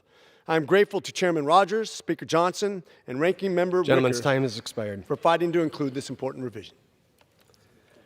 For what purpose does the gentlewoman from Pennsylvania seek recognition? Mr. Speaker, I ask unanimous consent to address the House for 1 minute and to revise and extend my remarks. Without objection, the gentlewoman is recognized for 1 minute. Mr. Speaker, I am here today to recognize Senior Master Sergeant Jess Roper, who has served as my Department of Defense Fellow this past year. Jess has served in the Air Force for 18 years, primarily as a Korean linguist, and has been stationed across the country and around the world, from California to South Korea, from Hawaii to Iraq. Jess's contributions to my office are countless. She's staffed me through my work on the House Permanent Select Committee on Intelligence. She's overseen the introduction of legislation on cybersecurity and mental health, and she's delivered on priorities for the Service Women and Women Veterans Caucus as well. Jess's dedication to public service is something we should all aspire to, but she's also so much more than that.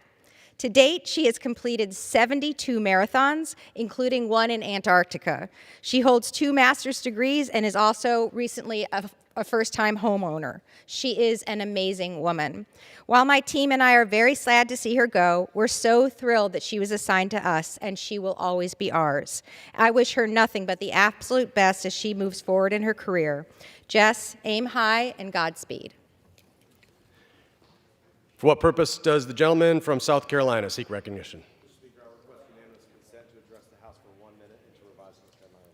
Without objection, the gentleman is recognized for 1 minute. Mr. Speaker, I rise today to honor the retirement of a distinguished member of the Myrtle Beach Police Department, K-9 Beck. I'm proud to congratulate this K-9 and the rest of the Myrtle Beach Police Force for their crucial role in the department's drug detection and weapons recovery program.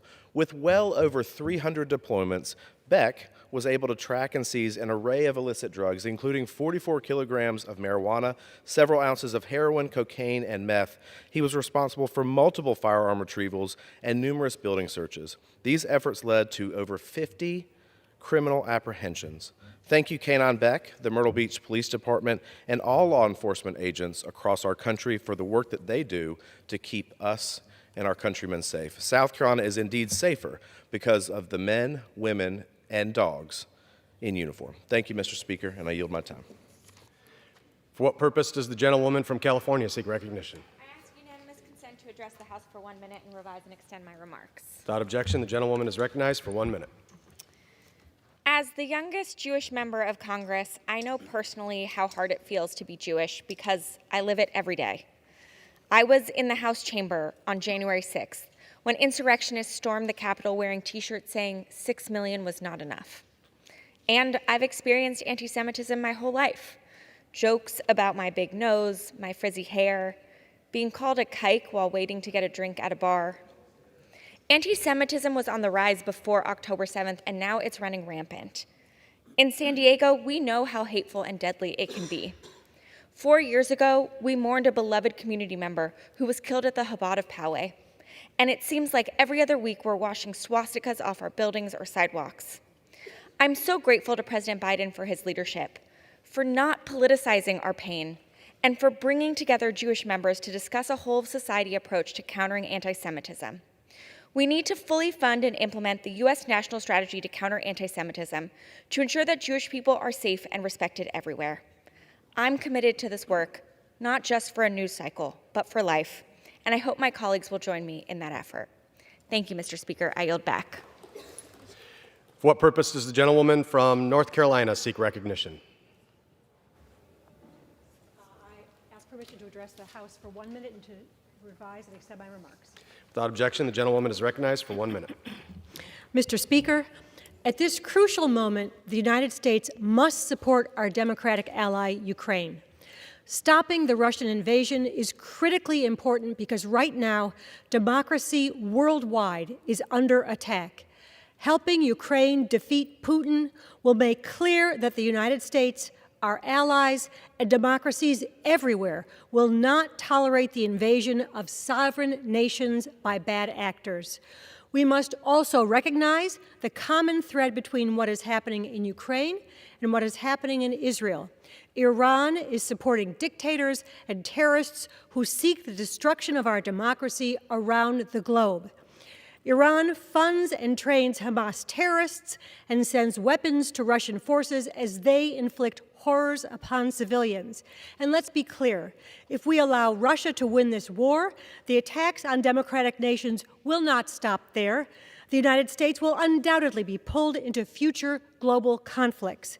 Now, more than ever, we must support our Democratic allies in their fights against evil. Congress must recognize the urgency of this issue and send aid to our Democratic allies immediately. For what purpose does the gentleman from Massachusetts seek recognition? I ask unanimous consent to address the House for 1 minute. Without objection, the gentleman is recognized for 1 minute.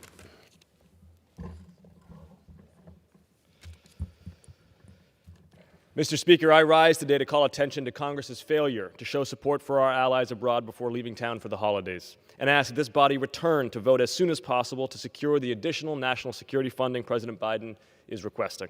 This week, Ukrainian President Volodymyr Zelensky made a trip to the United States to lobby directly for the aid his nation needs as they continue to fight on the front lines of the free world. While addressing U.S. officers at the National Defense University, President Zelensky said, "You can count on Ukraine, and we hope just as much to be able to count on you. Putin must lose." He is right.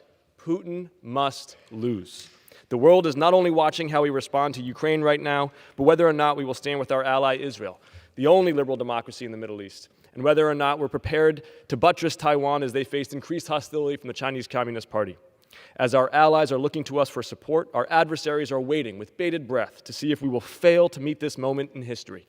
This week, the Speaker wasted the House's time on a baseless impeachment inquiry, but he still can't put a bill on the floor to fund our Democratic allies. We cannot hand a Christmas present to Vladimir Putin, Hamas, or Xi Jinping. We must pass President Biden's request, and if that means coming back from the holidays early to vote on it, so be it. I yield back. For what purpose does the gentleman from Nevada seek recognition? Unanimous consent to address the House for 1 minute and to revise and extend my remarks. Without objection, the gentleman is recognized for 1 minute. Mr. Speaker, I rise today to honor a superb Air Force Defense Fellow for her tireless commitment to the United States Air Force, Congress, and to the constituents of Nevada's 4th District. Wendy Lewis's relentless commitment to the Air Force proved invaluable in providing support to the House of Representatives and our constituents. This nation is grateful for her commitment and the personal sacrifices that she has made during her time in the Defense Fellowship Program and the United States Air Force. On behalf of the United States of Representatives and the United States of America, I commend Wendy and her family for their dedicated support to our Air Force and to this nation. Nevada's official state motto is "All for our country," representing the patriotic spirit of the people of Nevada.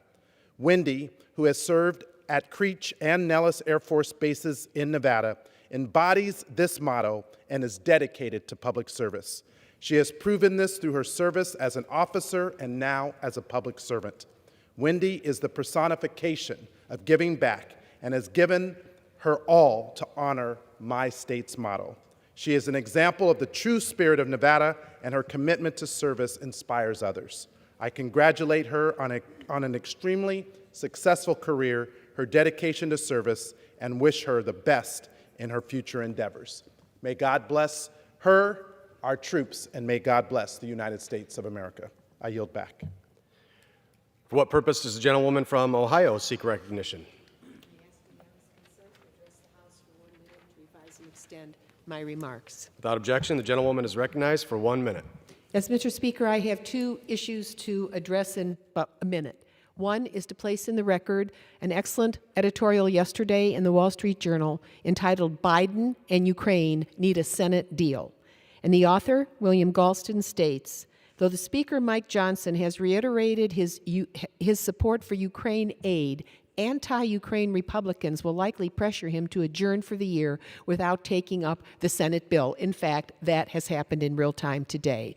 But the editorial goes on to say Mr. Biden should make clear that he is prepared to use his constitutional authority to call the House back into session. We take an oath to protect America against all enemies, foreign and domestic. Putin's Russia is a real enemy to liberty. We do not want to be drawn into a greater war in Europe. We need to do our duty and pass assistance for Ukraine and strengthen our NATO allies. The second reason I rise today is to place in the record the introduction of the bipartisan Healthy Farms, Healthy Watershed Act of 2023, which encourages voluntary USDA programs to apply to watersheds that are trying to bear the load of toxic algal blooms, largely caused by dissolved reactive phosphorus and other pollutants. Mr. Speaker, water is life. Please sponsor the bipartisan Healthy Farms, Healthy Watersheds Act of 2023, and I yield back. For what purpose does the gentlewoman from Connecticut seek recognition? Without objection, the gentlewoman is recognized for 1 minute. Today, as we solemnly mark the 11th anniversary of the shooting at Sandy Hook Elementary School and remember the 26 beautiful lives murdered in a senseless act of preventable violence, I ask my colleagues in this body to remember your commitment to the people we serve. I ask that we work together to make our schools and our communities safe, to ensure tragedies like Sandy Hook Elementary School are a thing of the past. I am committed to honoring the memory of my constituents with action. Today, I remain committed to working towards an assault weapons ban. I remain committed to working towards universal background checks.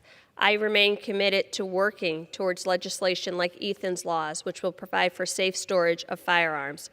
I remain committed to implementing the provisions of the Bipartisan Safer Communities Act. I ask my colleagues to join with me so that no child, no family, no community ever has to endure this again. I also ask that you pray for my community on this 11th anniversary of the shooting at Sandy Hook, for the families, for the people who live there, for the town of Newtown, who will forever be bound by their grief. With that, I yield back. For what purpose does the gentlewoman from Ohio seek recognition? Unanimous consent to address the House for 1 minute and to extend and revise my remarks. Without objection, the gentlewoman is recognized for 1 minute. Thank you, Mr. Speaker. Today I rise to recognize the Walsh Jesuit High School girls soccer team as Ohio's 13th Congressional District Champion of the Week.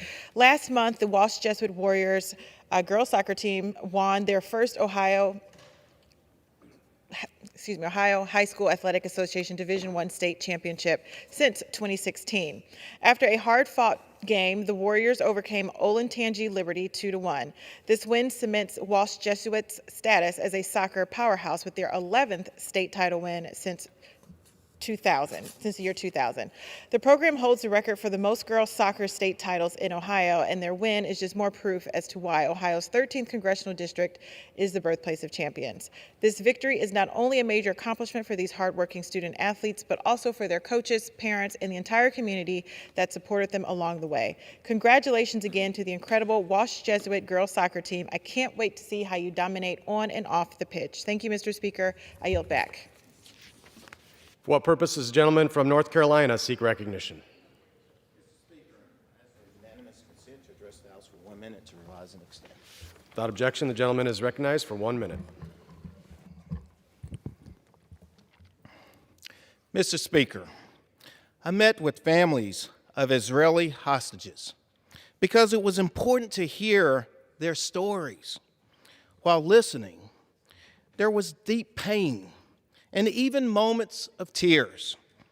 These families continue carrying burdens no one should have to bear. It's been over 2 months. These families are missing their loved ones and express a strong desire that we continue prioritizing their return. There are significant concerns about the rapid deteriorating conditions of those who are still held captive. While life seems to continue for so many right now, empty seats remain at their tables. Personally, I take this moment to thank those working around the clock for their safe return. Your tireless work provides unwavering hope. To the families, your resilience is a testament to the human spirit.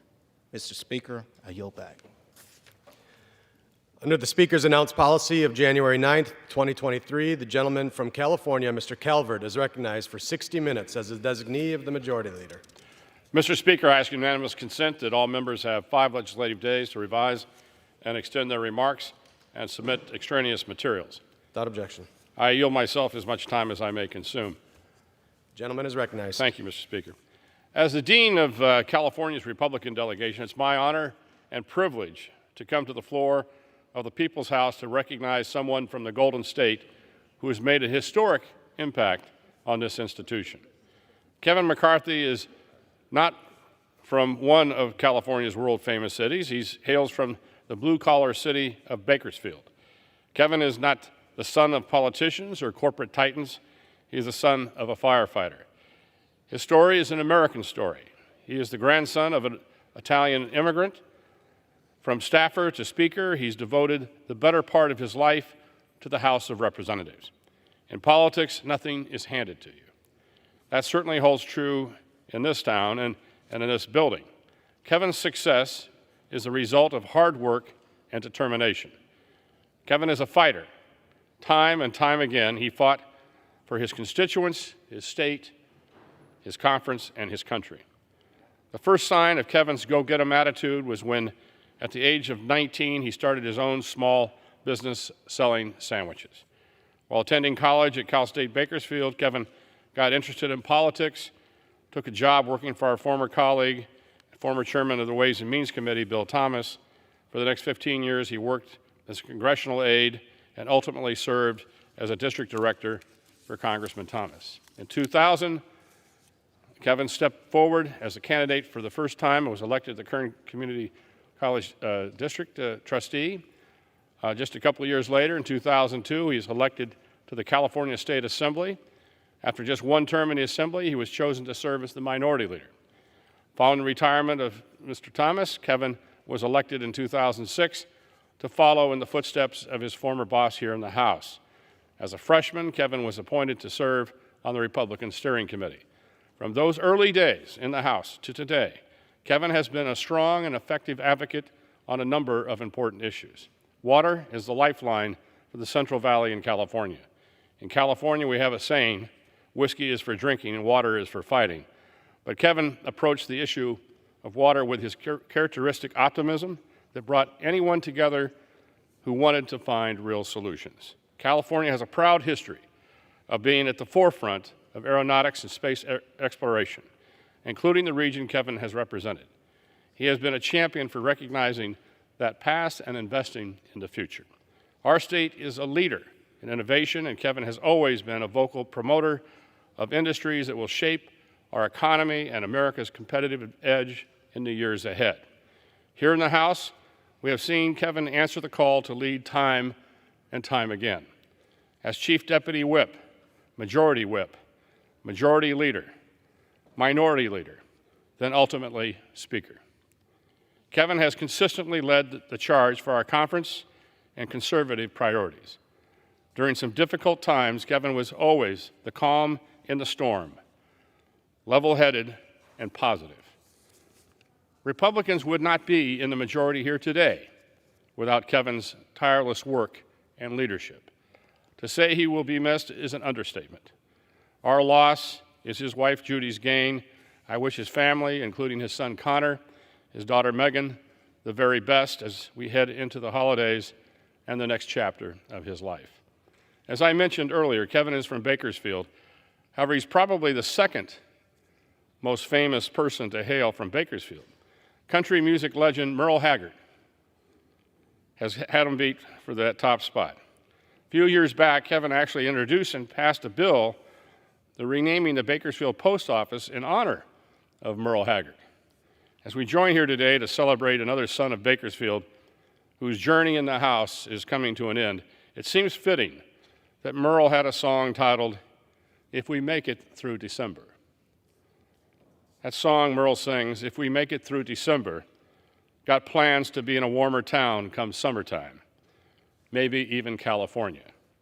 If we make it through December, we'll be fine." Kevin, I have no doubt that warmer days are await.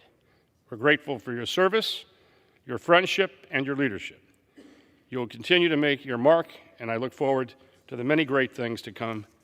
Until then, farewell, my friend. God bless, and I know I'll see you soon. With that, I'm going to yield. Let's see, is Mr. Emmer here? No, Ms. Steele. I yield 2 minutes.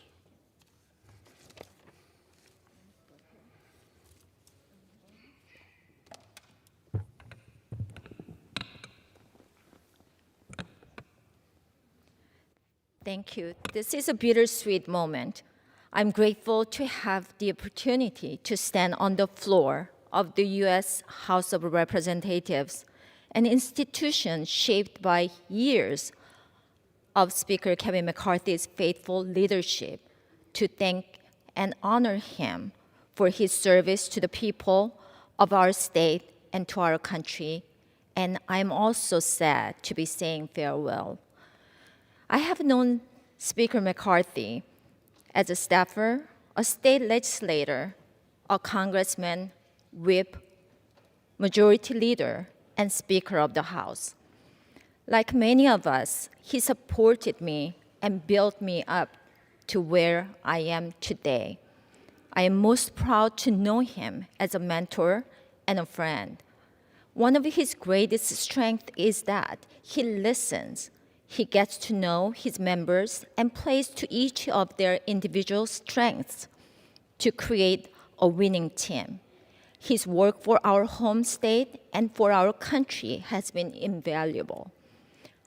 Mr. Speaker Kevin McCarthy, I am grateful beyond words to have been a member of your majority and to have fought with you to better the lives of Californians and all of our fellow Americans.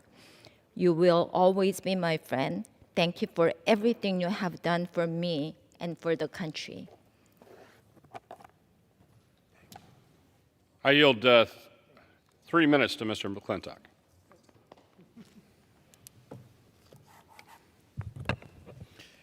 Mr. Speaker, the ancient Greeks would have appreciated the irony of this story. Kevin McCarthy spent his life preparing for the job that he held for just 269 days. For decades, he devoted all of his energies and skills to build one of the most formidable political organizations of our time that ultimately took back the House last year. In those 269 days as Speaker, despite the most slender of majorities and with Democrats controlling the Senate and the White House, he cut $2 trillion of spending over the next decade. He forestalled the hiring of an army of IRS agents. He curtailed the woke policies plaguing our armed forces. He averted a government shutdown in a dangerous world. He reopened the Capitol to the American people. He launched historic investigations into government corruption. And he produced the strongest border security measure in a century and landmark legislation to restore American energy independence. On his 269th day as Speaker, he enjoyed the overwhelming support and confidence of his Republican colleagues. He was completing the process of adopting the most conservative appropriation bills in decades. He had put House Republicans in a commanding position to sweep the 2024 election, and national polls recorded that he had become the most popular elected official in America. Yet his speakership ended on that day, not because of the Republican conference, but because of 8 sad and pathetic mediocrities nursing petty personal grudges. And as Shakespeare said, this house is turned upside down since Robin Ostler died. But this is not the end of the tale. History commands and we must obey. And soon, I believe that Kevin McCarthy will be called back to the national stage to play a vital and leading role in a command performance by history to save our beloved country. I yield back. Thank the gentleman. Mr. LaMalfa, recognized for 3 minutes.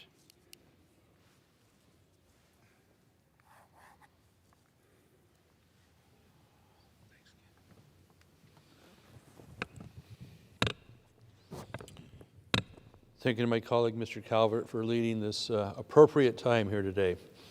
It's with a heavy heart that I come forward to be part of this, but it's also with optimism because I've known Kevin for 21 years, and he was always and is always the optimistic one in the room. He always sees what we can do. He always sees the vision for each of us as elected representatives, but also, more importantly, the country. He always thinks of the country. He always thinks of how we're going to better the institution, whether it was in the California State Assembly, as we were cutting our teeth in politics there, and here on this national, indeed international stage. And I just, I'm somber right now because it really is a waste of what has happened, as my good friend and colleague, Mr. McClintock, mentioned, only 269 days of what could have been a really, really great thing. Now, Kevin will be part of everything we do in a different form, in a different venue, because he still loves and cares about this country. He still is a great friend to his colleagues, even though he exits this area for a time. I'm grateful to him for his friendship. Anything I've ever asked, he's always helped in his leadership role for me as a member in either one of the bodies, the State Assembly or here. Always with optimism, always with a smile, and a lot of funny stories to go with it I can't tell here. But the outreach to our families, making sure they're included, thinking of everybody. He's an amazing talent, and he will go far in leading his next enterprise, which is going to be based on our values and making our country stronger yet again. We will get there. I'm proud to call him a friend.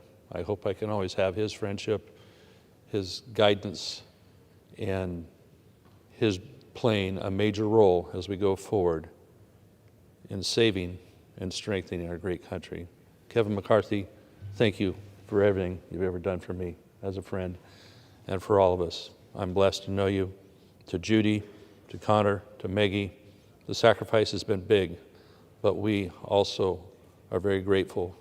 My family understands that as well. God bless you. Thank you. Thank the gentleman. Mr. Obernolte, 3 minutes.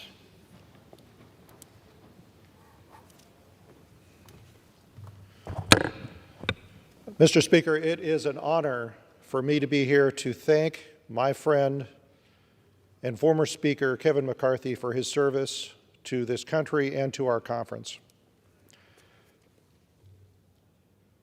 I had the experience of getting to know Kevin when I first decided to run for Congress.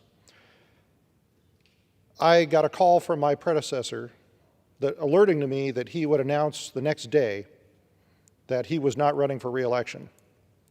And so I had to quite suddenly make the decision about whether or not I wanted to run for Congress. And I got a call from Kevin, and Kevin said, "Jay, I believe in you. You can do it. I will help you." And he did. Once I was elected and sworn in as a member of the House of Representatives, I was shocked to discover that I was one of over 100 members of this chamber that could say that of Kevin. Over 100 members that Kevin had given the confidence to step up and serve their country. And Kevin and I subsequently became good friends. What I discovered about his leadership style is that it's the leadership style I think that I honor the most, that of servant leader.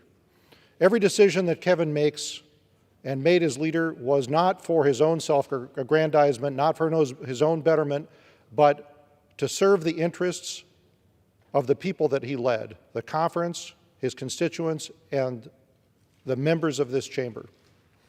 And he also exhibited a quality that I think is unfortunately pretty rare in public servants, that of humility. Kevin is an amazingly humble man. If you met him on the street, you would never guess that he was third in line to the presidency. In fact, I'd like to share a story, and Kevin probably doesn't even remember that this happened, but earlier this year, I was giving a constituent and their family a tour of the Capitol. They were in here in D.C., they had a couple of children with them, and I was showing them the rotunda, and Kevin came bustling out of his office, surrounded by a whole group of people. You could tell he was on his way somewhere important. And yet he saw me and he stopped. And all of his people were saying, Kevin, we got to go, we got to go. And he stopped, he walked over, and he asked to be introduced to my constituents. And he insisted on taking a picture with them in the rotunda. And I'll tell you, that made not just their day, that made their entire trip. They still talk to me about it. And Kevin would do that for any member of this chamber. So it has been an incredible honor to serve under his leadership, and I have no doubt that the future is bright for my friend Kevin McCarthy, and that we can expect even more great things in the future. Kevin, thank you for your leadership, and I'm excited to learn about what the future holds for you. I yield back. Thank you, gentlemen. Next, Mr. Emmer, the Republican whip. Recognize what time he may consume. Thank you, Ken. Mr. Speaker, no one has worked harder to help House Republicans win back the majority and deliver on our conservative common sense agenda than Kevin McCarthy. As the son of a firefighter, Kevin learned the values of grit, determination, and courage early in life. Throughout his years here in Washington, as a congressman, whip, majority leader, and our 55th Speaker of the House, it was those values that made him one of the most fierce fighters for Republican priorities ever. I had the privilege of serving on Kevin's leadership team this Congress. I've seen him work tirelessly to ensure House Republicans delivered on our promises to the American people. I've seen him listen to and work with members across every sector of our conference to bring forward viable solutions. And I've seen him do the right thing, no matter the cost, because he truly believes in the greatness of this country and this institution. I'll be brutally honest. I usually am. It was hard to watch as things played out the way they did. Kevin McCarthy did not deserve any of that treatment. But no matter what, he has always risen above the fold, handled every situation with grace, and put whatever is in the best interest of America first. Kevin, thank you for your leadership. It's been an honor to serve alongside you. Jackie and I are rooting for you always, and we wish you nothing but the best in whatever comes next. And I yield back. Thank you, gentlemen. Next, Ms. Kim for 2 minutes.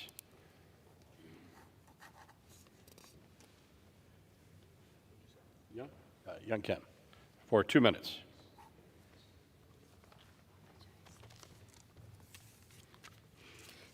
Thank you, Representative Calver, for your leadership and for yielding. I rise to honor and thank Speaker Kevin McCarthy, who is selfless, amazing leader, and always optimistic, for his service in Congress that has left a lasting impact on his community, and our state, our party, and our country. Kevin has had my back since I first decided to run for Congress and encouraged me every single step of the way. He has worked tirelessly to make our party look more like America. And the gains we have made in the past 5 years are a testament to that. Kevin has been committed to ensuring people like me and each of us in our conference have what it takes to be effective members for our districts. He's the reason we have a House majority today. I always say the GOP is the grand opportunity party, and that's because of members like Kevin who are committed to promoting common sense policies to get our country back on track, make life more affordable, and keep our communities safe and protect the American dream. Thank you, Kevin. I wish you the best in the next chapter, and I know you're just getting started because I know you never give up. I yield back. Thank you, gentlelady. Next, Chairman Patrick McHenry.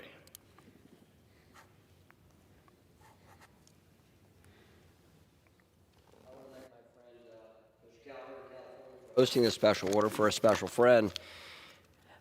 Kevin McCarthy's relentless perseverance, keen insights, and unmatched knowledge of the personalities of the House were amazing to witness firsthand.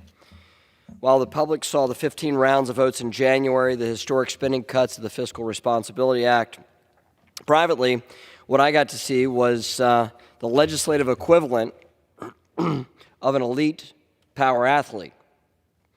Expertly working people, process, policy to get the best outcome in this chamber.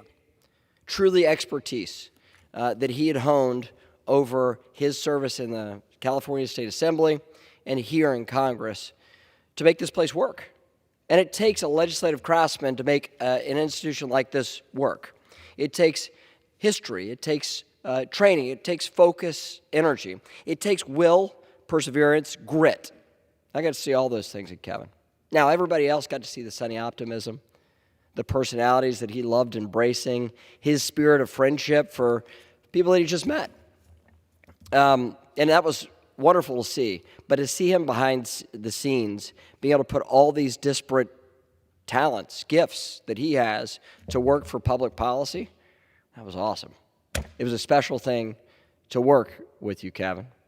In the wildest moments that this chamber's seen in decades, he was a great leader for House Republicans, for this institution, for America. Yeah, he had coolness, calm, sense of charity for folks, even if they were not going to reciprocate. He truly lived, and as a public leader, he lived his values. And that's how he treated us, is the way that he expected others to treat everyone else. He was a great speaker. Success after success after success for this whole year. When Republicans in Washington are outnumbered by a Democrat Senate and a Democrat in the White House with a very narrow majority, we got big things done. It's tough. It's a tough thing. But that innate sense of optimism, that opportunity that he always found to find the bright side of any moment, even the darkest of days, for him to see that there was something there that would give you a sense of hope and optimism. It's those qualities have gotten him through an incredible career, an incredible life, a really incredible life. He was a political mastermind as well. It wasn't just policy in here that he understood how to architect. It was the architecture of campaigns and elections and all the stuff that go into modern campaigns that he was the expert in. No one better for Republicans, no one better in America at his capacity to put things together and to win elections. And the American people in this institution are worse off for not having Kevin McCarthy here. But I know he'll be just fine. He'll be just fine. And I look forward to seeing what you have in store for yourself, for your family, for this country, and your new way of contributing to make this place better, to make the country better. And I love working with Kevin on technology issues. His engagement there was the most spirited and the most interesting for both of us. For his innovation initiative from a couple Congresses ago, and his deep, keen interest in public policy as it relates to technology and the use of technology, that will have a lasting impact here as well. And I hope, Kevin, you'll continue to contribute in that arena. But for us, this institution is worse off for not having Kevin McCarthy here. Worse off. And it is with a bit of sadness that I have to say farewell to my dear friend here on the House floor. But not farewell forever, because he is a dear friend and will always be one of my dear friends. Kevin, we'll miss you. We love you. I yield back. Thank you, gentlemen. Next, Mr. Duarte for 2 minutes.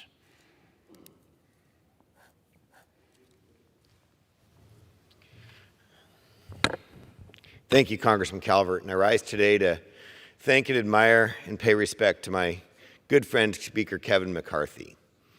For many years, I supported candidates. Many of the men I admire here, many of the ladies, did fundraisers, came to my house. Kevin was one of them. And when this race came up where I decided to run for Congress, I looked to the example of Kevin McCarthy and said, America is about to turn socialist. If I don't step up and work alongside Kevin McCarthy to win this seat, to win this critical majority today, I may grow old in a socialist country for lack of my own efforts, for lack of seeing the inspiration and responding to the tireless work of Speaker Kevin McCarthy, a dear friend of mine, a dear friend of many. I know in the years to come, however far forward it is, when I talk about my time in Congress, the conversation will quickly go to an American hero, Kevin McCarthy, who tirelessly and successfully worked to stop socialism in America by winning this critical majority here in Congress. So Kevin, I thank you for our freedom, I thank you for your leadership, and I thank you for your friendship. Best to you in the future. I'll be here in Congress while you go to your thing, and I'm happy to see it. I yield back. Thank you, gentlemen. Mr. Valadeo, 3 minutes.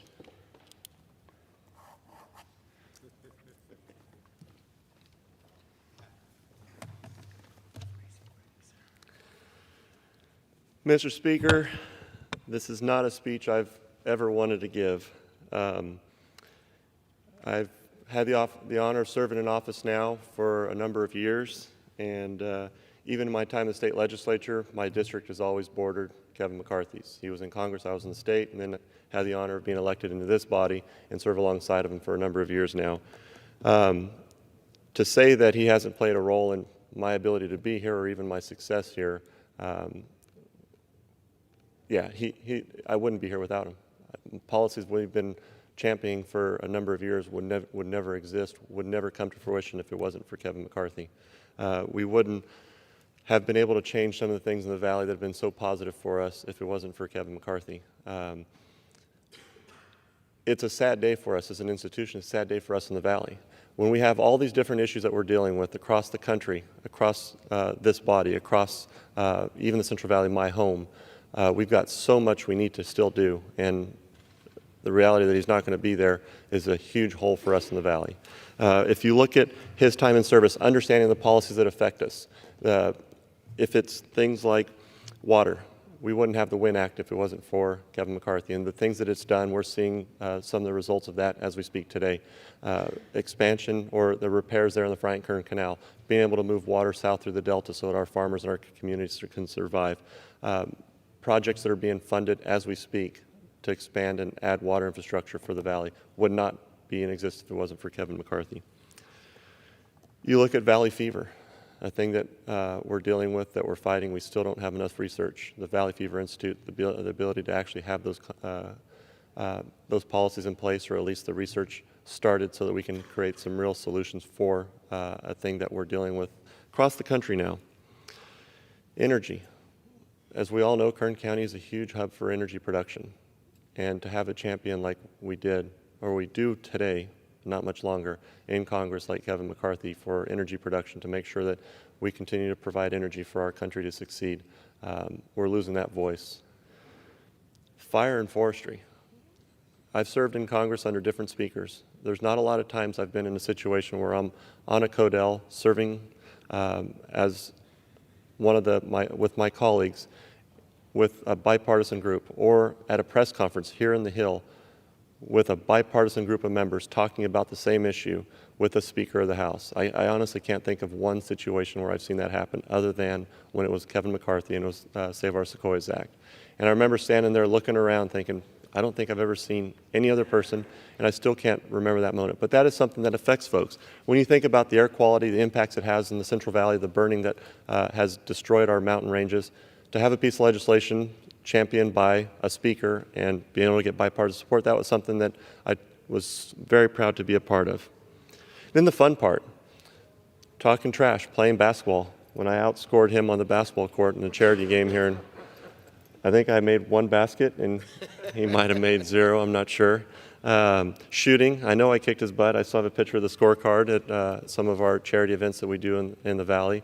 But there's a lot of opportunity for us to do good things and have some fun together. But some of the most memorable moments are going to be this past year, sitting in Elk and watching him across the table, his understanding of the policy itself, the dynamics of the votes, what's going to be able to pass the Senate, how to get the president engaged, all those different things where we're able to have some real successes this year, to actually have a plan in place to solve some real problems that now people that voted to take him out seem to acknowledge that that plan was probably our best option and are on the verge of losing that.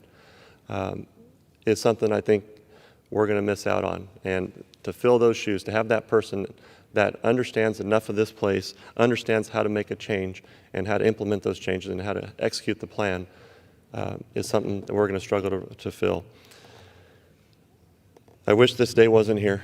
I wish he would stick around, but obviously I know he's off to bigger and better things, and I know we'll still have plenty of opportunities to talk trash, make fun of him, and maybe outscore him on the basketball court again. If he's not too out of shape, which is getting close to that point. But I just want to say thank you to Kevin, to his family. Judy has been a huge asset for my family. His children have been a huge inspiration for my kids as they go through some of the same headaches as all other children of people in this position have to deal with. So thank you to Kevin for everything you've done and will continue to do, and hopefully we'll still have the opportunity to work together in some situations. So thank you, and I yield back. Mr. Hoyer for 3 minutes. How much, son? 3 minutes? 3. 3. I thank the gentleman for yielding. Mr. Speaker, we spend a lot of time in this House focusing on that which we disagree on.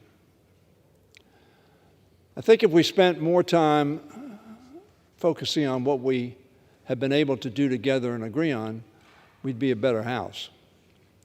So I rise not to talk about the disagreements that the Speaker and I had. We had many differences. We were of different parties. We had different perspectives. But I want to rise and thank Speaker McCarthy for that on which we could agree. Because when we could agree, he took that opportunity to act upon that agreement. It was good for the House. It was good for the country. It was good for me.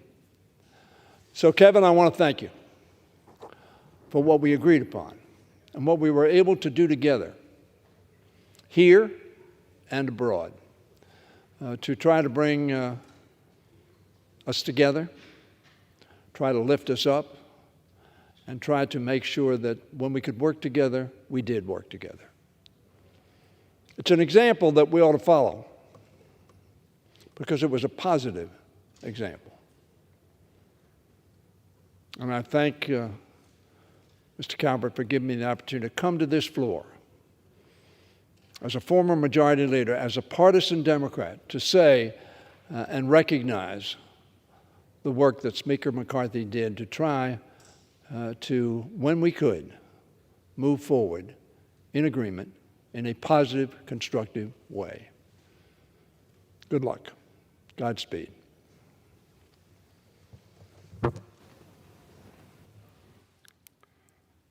Mr. Kiley is recognized for 2 minutes.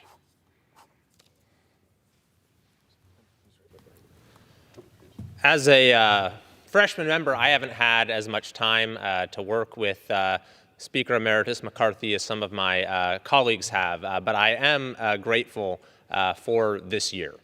Working with him as part of the California delegation and just observing his leadership of the conference and of the House has really been something to behold. And I think it's clear to everyone that he is a once-in-a-generation political talent. The millions of things that you have to do, large and small, to build a majority, to manage the conference, to run the House, to exercise leadership on the national and international stage. He made it look effortless and was always cheerful in the way he went about it. And I think that everyone in this House and across the country, whatever their politics, recognize is that he was someone who is someone, I should say, who is a leader in a way that transcends whatever position he holds, even a position as high as Speaker of the House of Representatives. And so when I think about, what he's meant to this institution, I think about the famous essay by Max Weber, Politics as a Vocation, where he talks about the need to both have principles, but also to have a sense of responsibility when you're in the political arena, that this isn't just a philosophy class. And I think Speaker Emeritus McCarthy, really embodies that sense of political leadership, of being firmly grounded in your principles, but also having an appreciation for the consequences of our actions and the unique responsibilities that we have when it comes to exercising political power. It was also, of course, a great benefit to have a Californian leading this House. I know that Kevin understands as well as anyone the challenges we face in California, and he and our delegation will continue to be a check there, and then I know that he will continue to be in the fight to turn around California and this country. So thank you for your service, which will be felt by this institution for a very long time. I yield back. Thank you. Next, the gentleman from Arkansas, Mr. Hill, for 3 minutes. Well, Mr. Speaker, for me, it's a sad day to come to this House floor when I think of all the battles on this House floor over the better part of a decade that I've been a part of and witnessed the leadership of Kevin McCarthy. I kind of have to flip Shakespeare on his head today. Mr. McCarthy loves the House of Commons, and he loves this House of Representatives, and so we are two nations, of course, separated by a common language. So it seems like it would be good to quote the Bard. So I come to this House floor to praise McCarthy, not bury him. Because Speaker Emeritus McCarthy has many years of leadership, decades of leadership ahead, not only at home, not only here in America, but around the world because of his leadership exhibited in this House.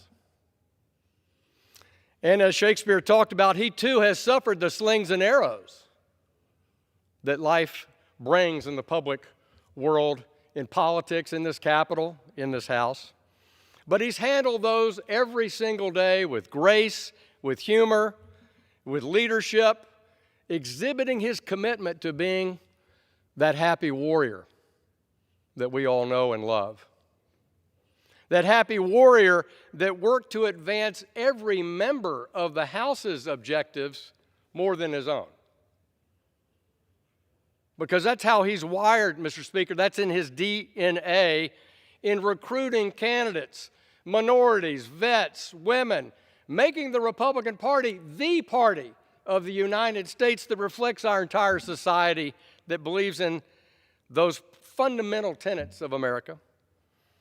He nurtured that in each of those members once they're in this House on their legislative priorities, because he believes in his favorite book's mantra that we want to go from good to great. And he wanted every member to go from good to great.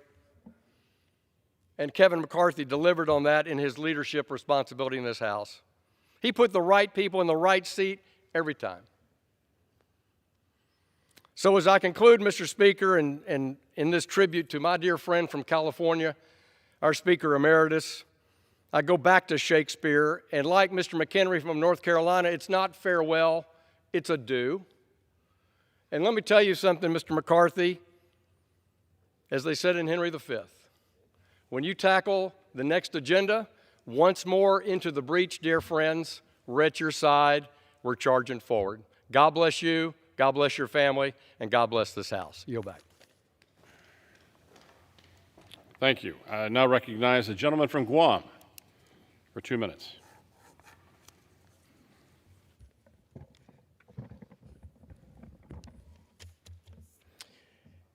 Speaker Emeritus McCarthy, I just like to express my heartfelt gratitude for your dedication and service in Congress and for leading the Republican Party courageously.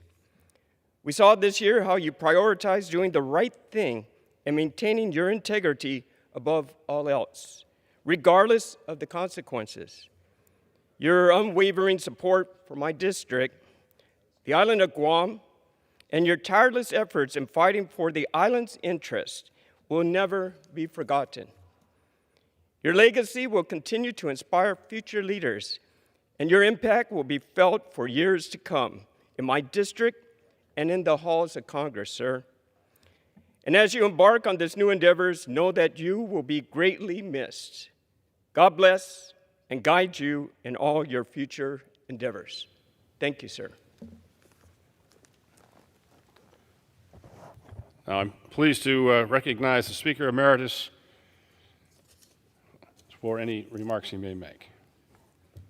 Mr. McCarthy. Well, thank you very much. I want to thank the Dean, Mr. Calvert, for putting this together, and to my colleagues from California, I'm so very, very proud of you, and to my friends for coming. I appreciate the kind words. To the constituents, thank you. Thank you for ever giving me this opportunity to serve you. To America, I loved every single day. Less than 13,000 people have ever been given the privilege or the honor to serve in this body. To those colleagues on the other side of the aisle, I thank you for the work you've done. We may disagree at times. I disagreed with the vote on this one, too. But one thing I think we must quite understand, and if there's advice I can give, do not be fearful if you believe your philosophy brings people more freedom. Do not be fearful that you could lose your job over it. I knew the day we decided to make sure to choose to pay our troops while war was breaking out instead of shutting down was the right decision. I also knew a few would make a motion. Somehow they disagreed with that decision. Do it anyways. I would do it all again. But there's so much we have been able to accomplish in a short amount of time. I watched on a clip the other day, and they took a short clip of a quote of mine. And I had the privilege of being leader for 5 years. And I think about, did I leave this place better than I received it? I remember sitting where Congressman Calvert was, and it was the State of the Union. The Democrats had won the majority. I had got elected minority leader while another colleague from my state, Nancy Pelosi, got elected speaker. I watched the Democrats stand up, and they were very diverse. They looked like America. I watched us stand up. We had lost the majority. I quote and say we looked like one of the most restrictive country clubs in America. And I thought at that moment, I could be the leader of a declining party, or I can focus on what I know brought me to this party. Conceived in liberty, dedicated the proposition that we are all equal. And I would take that message to places people didn't think they would vote for a Republican. And that California delegation at that time was pretty small. And yes, it was competitive having the speaker from California. She would put out that she was going to win a lot more seats in California. But I'm proud to say, in those election cycles, we picked up 5 more seats in California.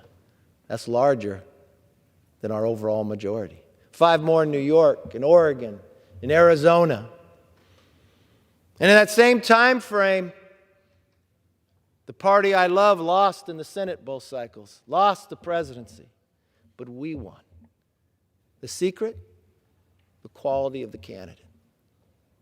When I looked at Young Kim, Michelle Steele, John Duarte, David Valadao, these are unbelievable seats that idea wins in. And I look at our party today, it doesn't look like it did 5 years ago. We're winning in places you haven't seen before. When I look to the future, I think it's much brighter. Why? Because the ideas are different. When we look at the time I served as Speaker, We didn't ignore the border. We actually secured our border with the smallest majority here to govern. Even when we had a large one, we could not do it. And that came from the subcommittee of the chairman of Tom McClintock. Brought people from all sides of the aisle together. When I watched the gas price just skyrocket under the Biden administration, we didn't sit back. We made it our number one priority and passed energy independence. The public sits above, but for those 4 years they didn't get to. We opened this place back up because it is the people's house. We created the Select Committee on China to make sure America can be competitive. We put our accountability on the weaponization so the American citizen would be protected. We made the largest cut in American history, and this body voted for it. Welfare reform to get people and help them to get back to work. The largest rescissions in American history, where money was appropriated and not used, but only in Washington would you let it still be there. As we watched across the country crime rise, and D.C. want to go the same way.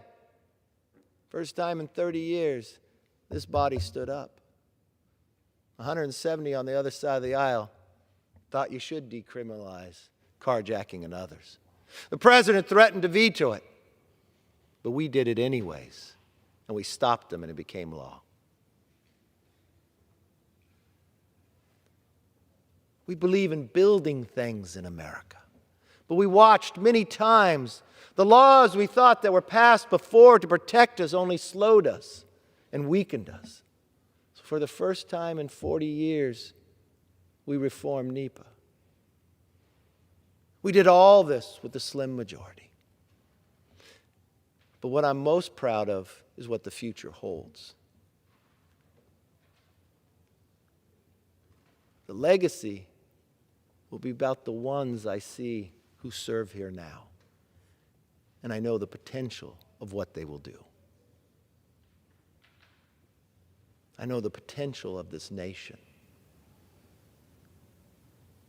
I am so thankful to be given the opportunity to serve. I will be departing, but that doesn't mean I'll stop serving. Those across this nation should join together to become those citizen legislators. We cannot let this body fail to do the jobs that are so most basic that we should do every day. And we should never allow this body to stop for doing what is right. So if you come across that question of whether you should do what's right out of fear of losing your job, do it anyways, because it's the right thing to do, and this is what the nation requires. I think putting people before politics is always the right answer. And I thank my friends for their kind words. I thank them for their friendship that will not end. And I thank this nation for creating a body that is represented by the people. I think we should rise to the occasion one more time. With that, I yield back. Thank you.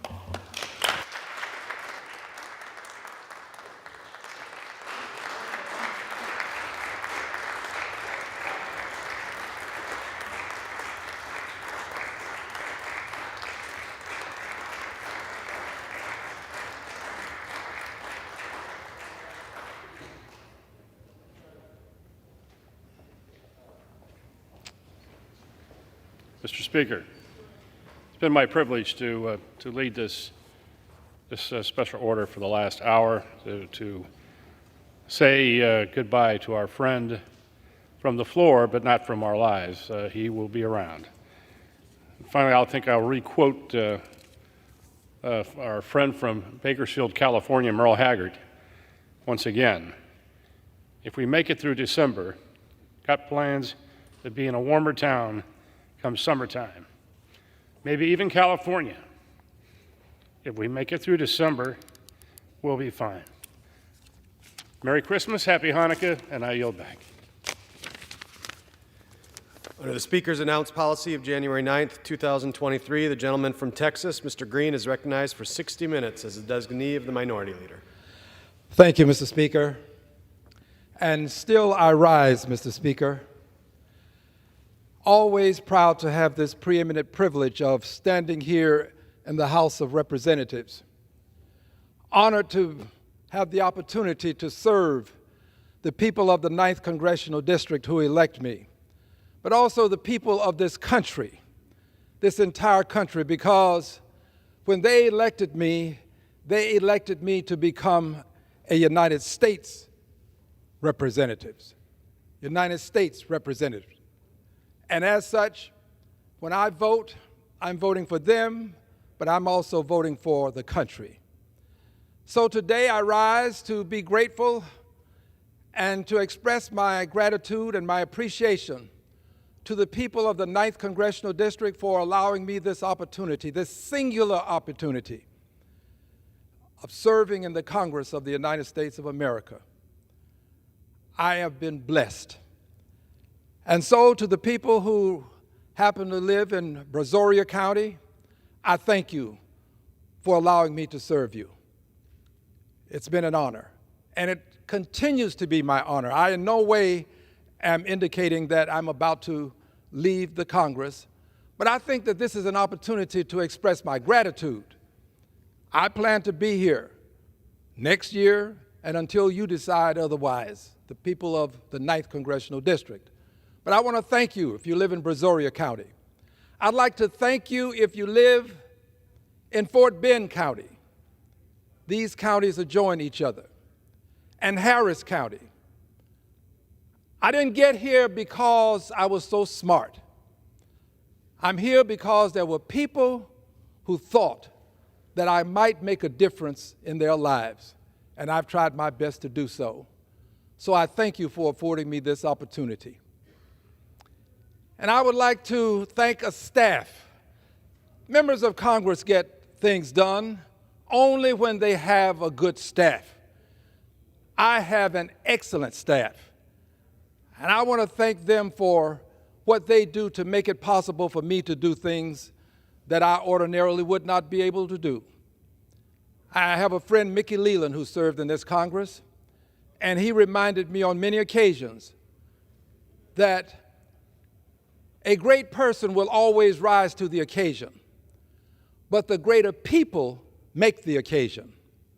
So I want to thank these occasion makers, the people who make it possible for me to come here and stand and speak in the House of Representatives in this Capitol building.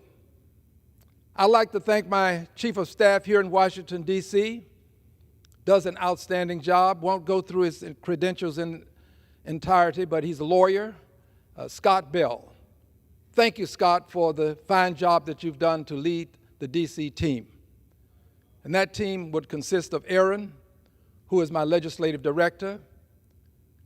It would consist of Raphael, who's a senior LA in the office, Jelena, who is an LA in the office, Madison, who is my office administrator, and then there are other persons who are coming on board. I believe that Issa will be on board with me. I've extended an offer to her. We'll see if she accepts. My DC team has done an outstanding job.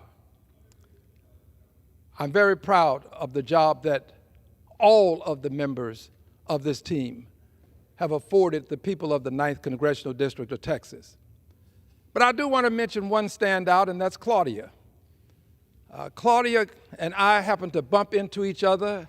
She was working in another capacity here on the Hill.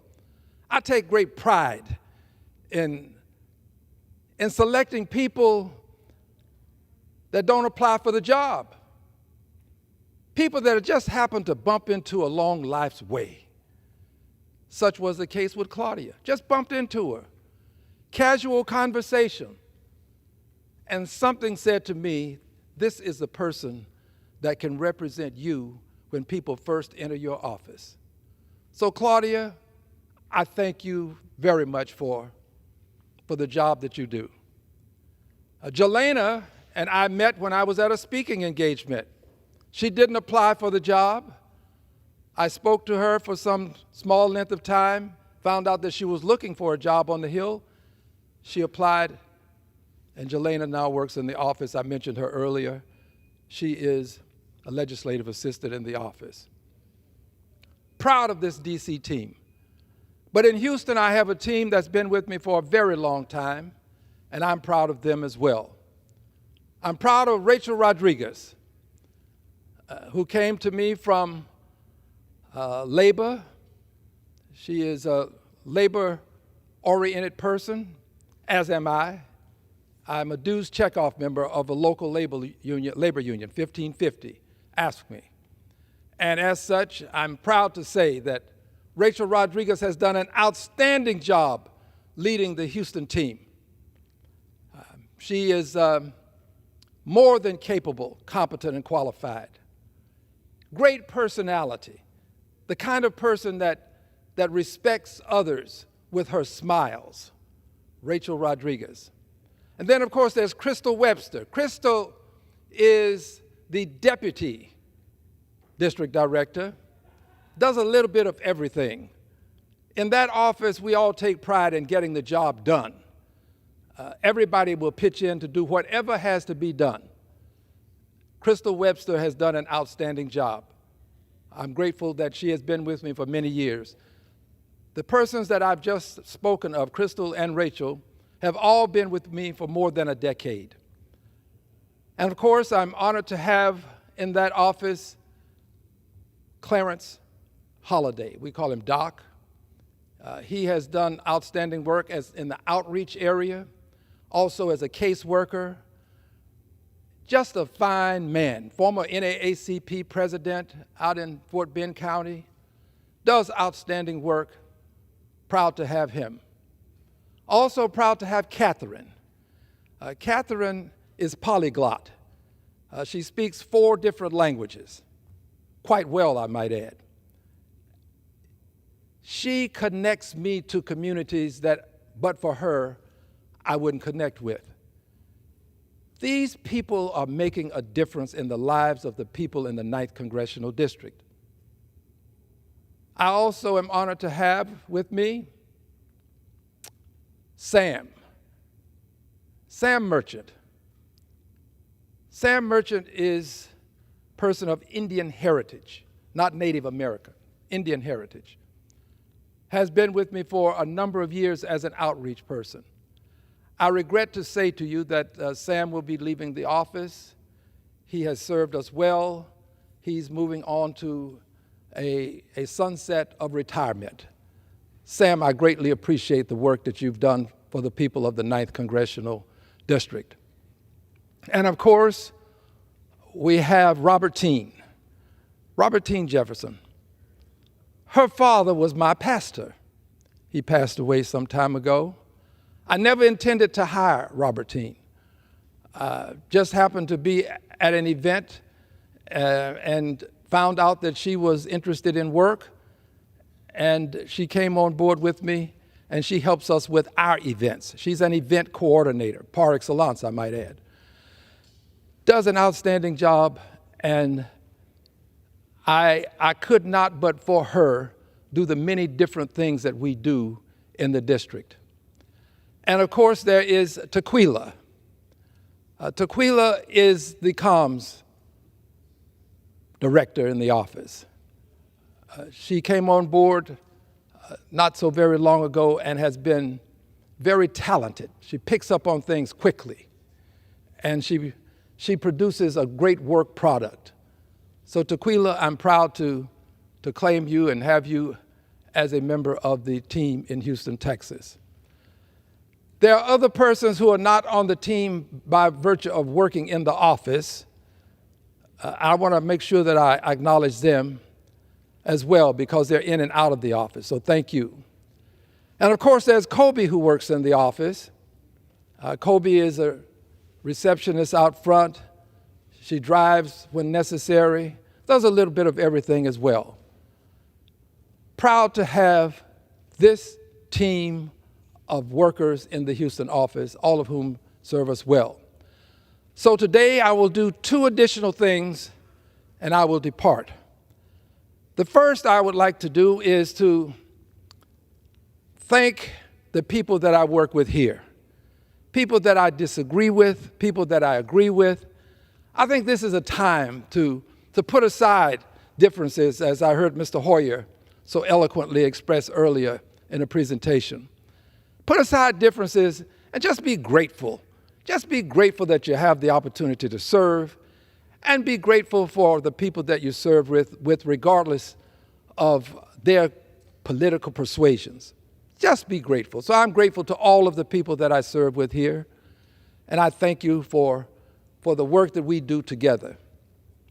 And in closing with this work, I'm going to say a prayer for all of us, if I may, after which I will present someone else who will take the microphone and continue for the rest of the time that I will have left. So today, this is my prayer that I've written. I say this prayer before I consume any food. If I do it, it's accidental if I consume food and I don't say this prayer, because I am grateful to have the gift of life. I tell people that I'm better than I deserve because I have been blessed to have the most unique gift in all of the universe, the gift of life. I don't know why I have it. I didn't earn it. So I have to be grateful for it. And I try to use it in the most efficacious and the most beneficial way possible. I make mistakes. I'm not a perfect person. I'm a sinner. But I do try my best to treat people right. And I ask for forgiveness. And I do ask for forgiveness more often than I probably should. But I do ask. So this is my prayer. I don't ask anybody to join me in my prayer. You do whatever you would ordinarily do. But this is my prayer for my country and for the people that I serve with. Most gracious Creator, we know you by many names, but we also know that by any name, you are the creator of all that was, is, and ever shall be. And I, as one of your creations, want to take the time to now thank you. And I do so on behalf of the many others who may believe as I do. I want to thank you for your love, your grace, and the gift of life. I thank you for your mercy and your forgiveness throughout life. I thank you for your angels to protect life.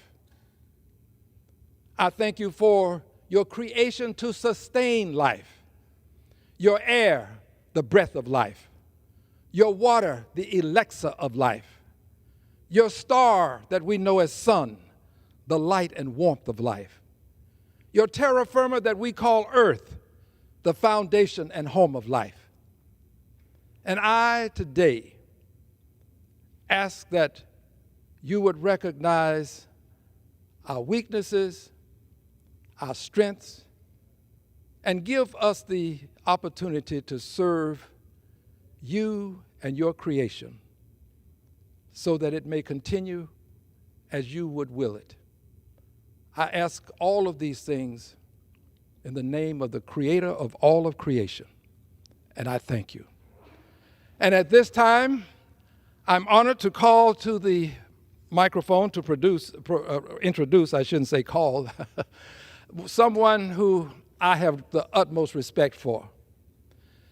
Elected from Maryland's 5th Congressional District, one of Maryland's finest, a Georgetown University lawyer, served as majority leader twice, from 2007 to 2011, and then again from 2019 to 2023. A person that has made a difference in my life, and in so doing has made a difference in the lives of the people of the 9th Congressional District that I represent. I'm so honored to have this opportunity to yield to the gentleman from Maryland, the Honorable Steny Hoyer, lawyer, former state senator, still a member of Congress. Thank you, my dear brother. I respect you, and I love you. God bless you. Merry Christmas and happy holidays.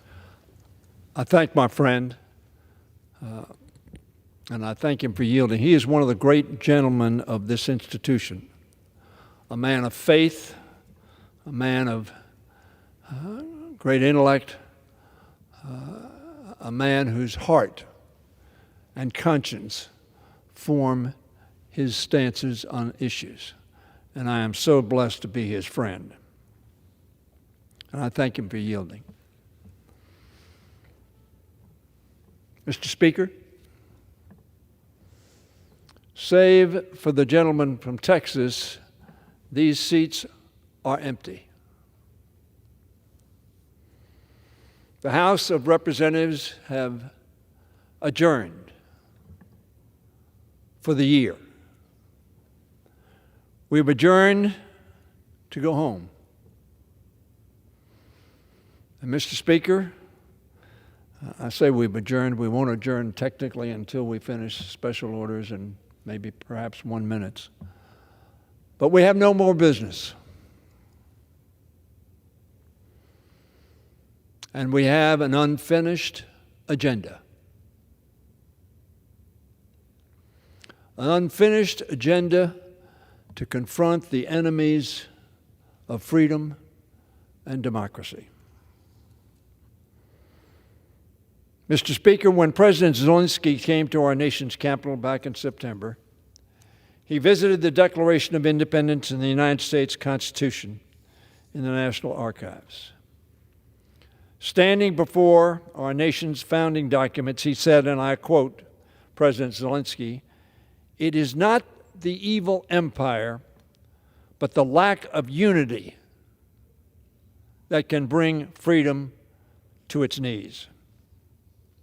He reiterated that message this week as our members prepare and are currently returning home for the holidays. We get to return home and celebrate with our families in comfort and in warmth. Mr. Speaker, the Ukrainians huddled amid snow and mud on the front lines of freedom will not have that luxury. The tens of thousands of Ukrainian children abducted by Putin's regime do not get that privilege. Neither do their families. Zelensky is right, Mr. Speaker. We do face another evil empire today, a new axis of evil. Vladimir Putin, Xi Jinping, Kim Jong-un, the autocrats in Iran and in other parts of the world, and its many proxies, including Hamas, Hezbollah, the Houthi rebels, and others, all stand as threats to democracy and to freedom.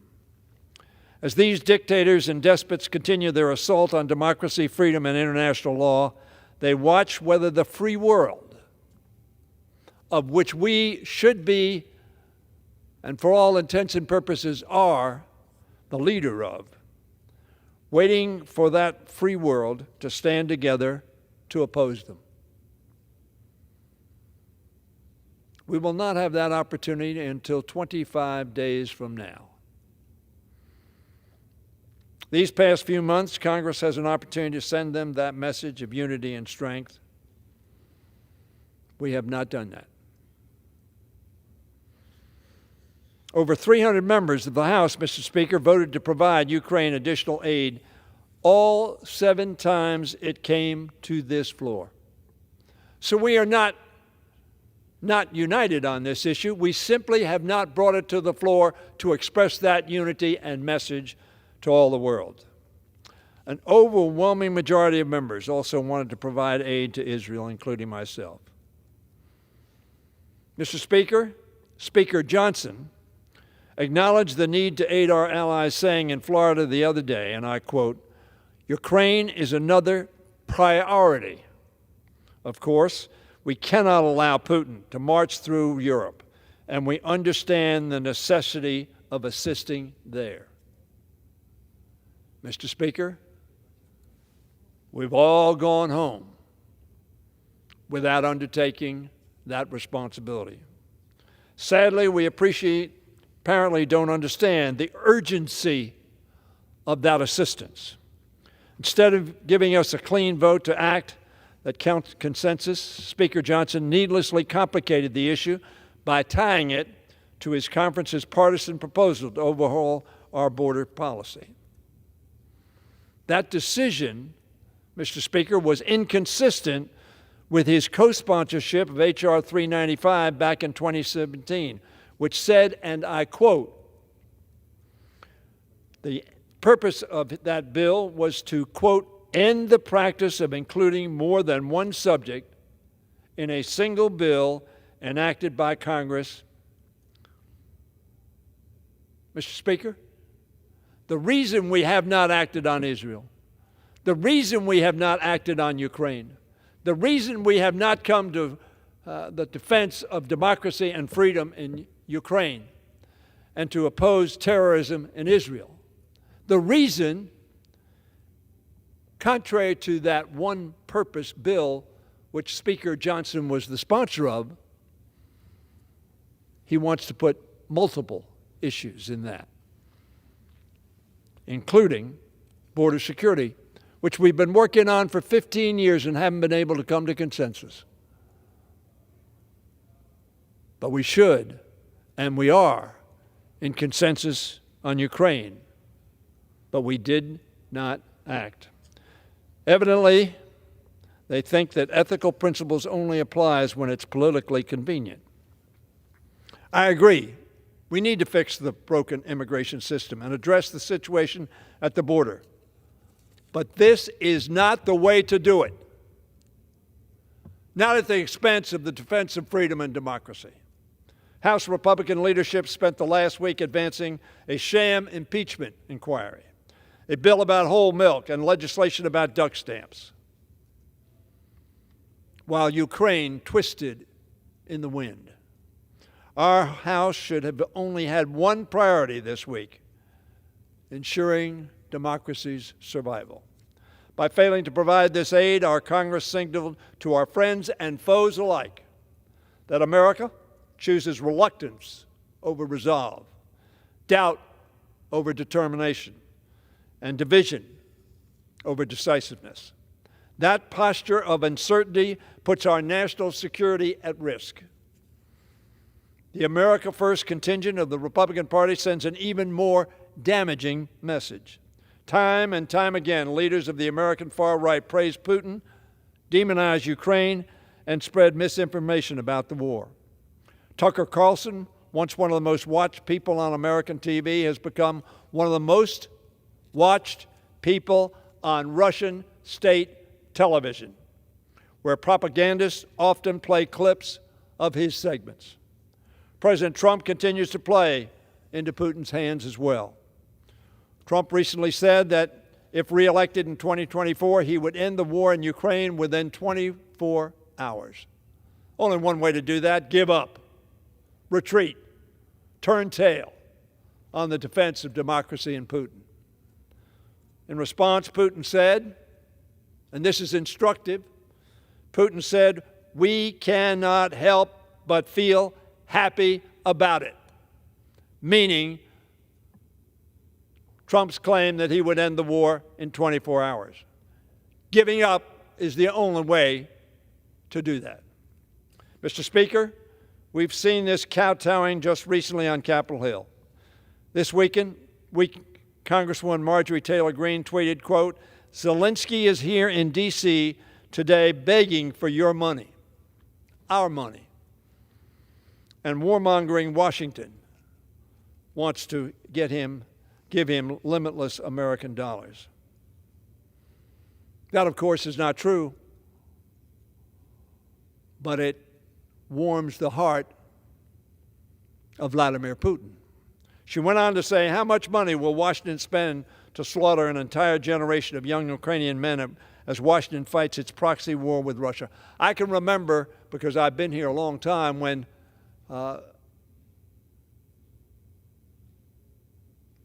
Republican friends accused the Democratic side of the aisle too often blaming America first. Of course, that is what Marjorie Taylor Greene said. It is disgusting to say we are slaughtering Ukrainians when Putin's forces are doing just that every day. We're doing everything possible to keep Ukrainians alive. Ukrainians courageously give their lives, as so many of our American forebears have done, in defense of their country, in defense of their sovereignty, and defense of their people's lives. Ukrainians courageously are giving their lives to defend their democracy, their country, and their families. They will continue to do so with or without our support. Our aid, however, may well determine whether their sacrifice leads to victory or to defeat. And yet, Mr. Speaker, the chairs are empty. In another tweet, Congresswoman Greene asked, quote, "Why doesn't anyone in Washington talk about a peace treaty with Russia? A deal with Putin promising he will not continue any further invasions." Putin's promises have no credibility. Washington wants a war, she said, not peace. That is a lie. Washington wants peace. But it is not prepared to pay for peace with being dominated by a dictator. Believe me, we want peace. But we want a peace that lasts. A promise of peace from Putin is worthless. He is a former KGB officer turned dictator who has built his career one lie, one deception, and one betrayal at a time.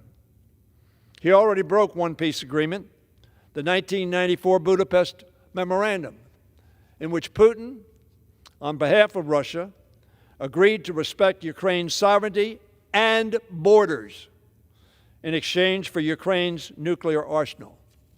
He got the nuclear arsenal.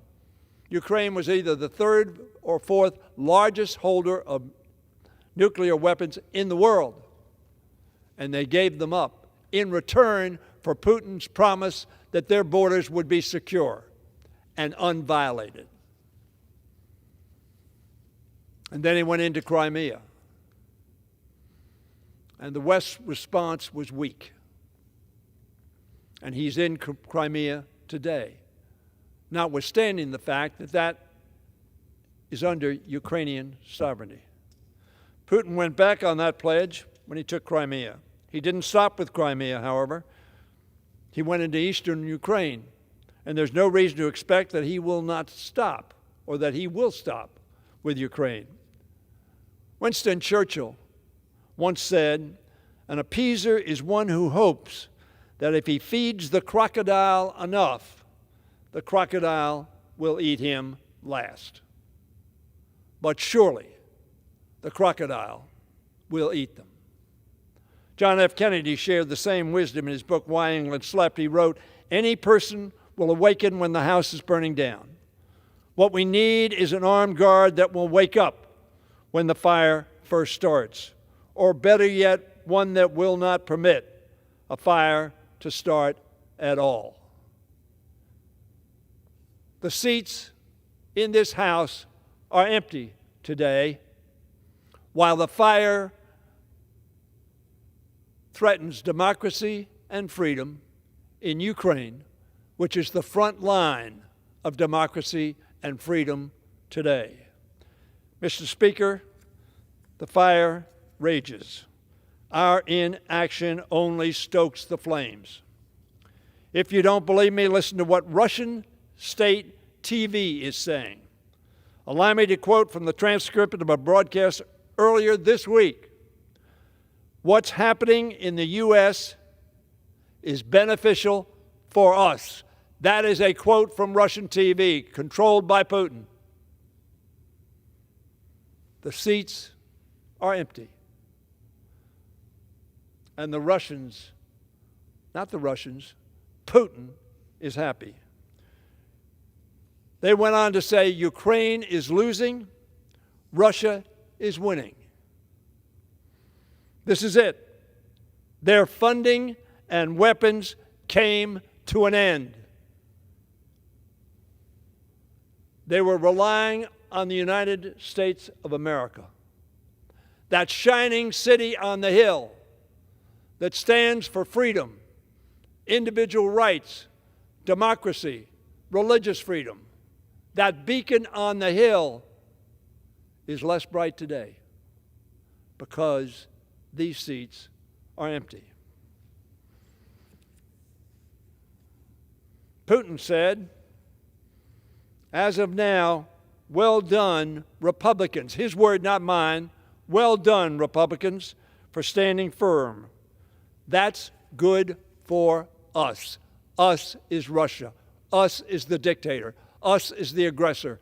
Us is the international lawbreaker and criminal and murderer. Just a few hours ago, at the end of the year press conference, Vladimir Putin himself said of Ukraine, quote, everything is coming from the West, but the free things will run out someday, and it seems it is already happening. In other words, Putin is saying the West is retreating from the defense of freedom. And the seats in this body are empty. There's nothing that Putin and the rest of the axis of evil likes to see more than our Congress divided, our country divided, and our coalition divided. We must not give them that satisfaction. If we neglect to send these resources without condition and without delay, we fail not only the people of Ukraine, but the people of Israel and the people in Palestine to whom we want to give relief and humanitarian aid. We fail the America envisioned by our founding fathers, a nation with the courage to stand up to forces of empire and despotism. We fall short of the principles they enshrined in our founding documents, the very same documents that President Zelensky made his pilgrimage to a few months ago. Mr. Speaker, when we return to the Capitol on the 9th of January, each member of this Congress will face a choice. Will we, as Zelensky said, allow freedom to be brought to its knees? Or, Mr. Speaker, will we be standing strong, standing united against the evil empire? Regrettably, the seats are empty today. Every week, every day, every hour we fail to act, we risk allowing the enemies of freedom to make that decision for us. We must not let that happen. I yield back. I thank the gentleman for yielding me the time. I thank the former Majority Leader for the outstanding presentation. I think it is an appropriate way to bring this to closure today, and may God continue to bless you and keep you. Thank you. Thank you.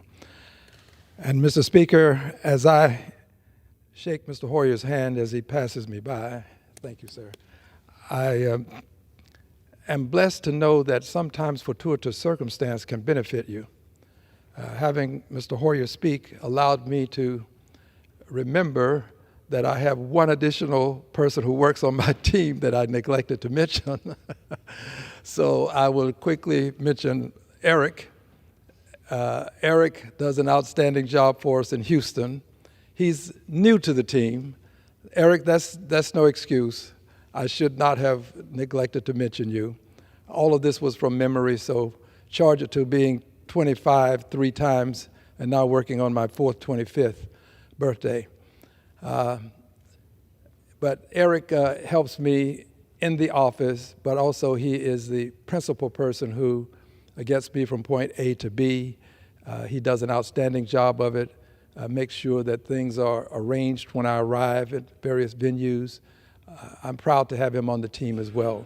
So Eric, thank you again, and please forgive me for my not having mentioned you initially. But there is a God that rules above, and fortuitous circumstance has made a difference. Thank you, Mr. Speaker. I wish you the very best. I hope that all will go well with you and yours and all of the persons who are assembled here. God bless you. God bless the United States of America. I yield back the balance of my time. Thank you, dear brothers. Thank you. Under the Speaker's announced policy of January 9th, 2023, the Chair recognizes the gentleman from Arizona, Mr. Siskmani, for 30 minutes. Mr. Speaker, I ask unanimous consent that all members may have 5 legislative days in which to revise and extend their remarks and include extraneous material on the topic of this special order. Without objection. Thank you. Mr. Speaker, I rise today, and I have several members that will be coming up to the microphone as well and speaking about this issue, something that I keep hearing from my constituents, and quite frankly, all across the entire country, regarding the top issue right now on people's minds back in my home state and in my district for sure, and that is the situation at the border.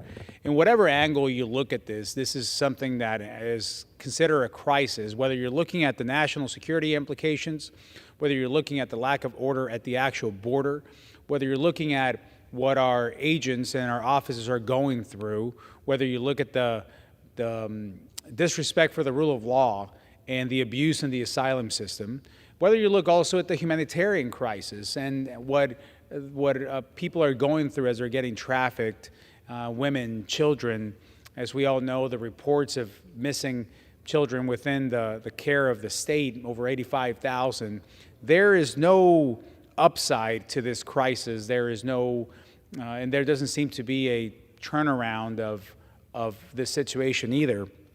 So I will be addressing my colleagues in the House today quite extensively about this issue because it's, again, something that has been top of mind for us, and it's not a new subject, it's not a new issue, it's something that we've seen continue to get worse and worse as the months and the weeks and actually the years have gone by. This administration has lost complete control, if at any point it had any, of the border. This wasn't the case just 2.5, 3 years ago. So when we talk about the policies that can actually work, we're not talking in theory, we're not imagining that this could work. We actually can point to successes that we had as a country in controlling the situation at the border. Now, I got to tell you, and I'll be talking about this in a little bit as well, but I'm an immigrant myself. I have gone through the process, and I'll be digging a little deeper on that, but I'll tell you that right now that having gone through this process, I can understand how broke the system is and how much improvement it needs in a lot of areas. However, abusing the system the way it's been abused is not good for anyone, not good for our country, not good for the order of our country, and not good for the migrants themselves either, and also not good for those that have been waiting in line to have their turn at this shot at the American dream that I've enjoyed, and I want many others to do so as well, as they follow the system that we've put in place that, as I repeat, needs fixing and needs improving.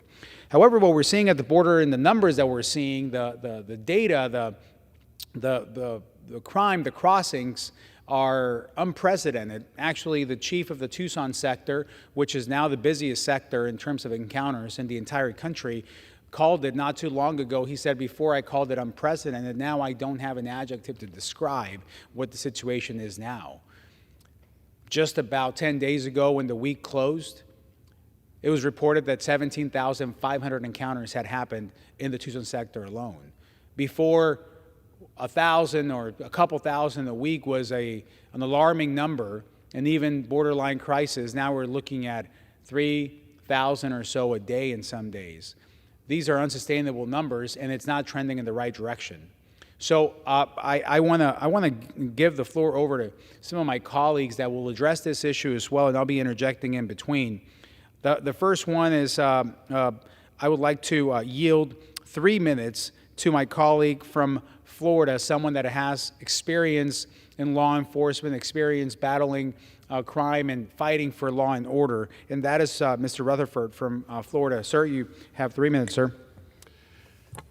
I thank my good friend from Arizona, and as very well stated, Mr. Speaker, over little over 2.5 years ago, the Republicans in this body were talking about a crisis at the southern border.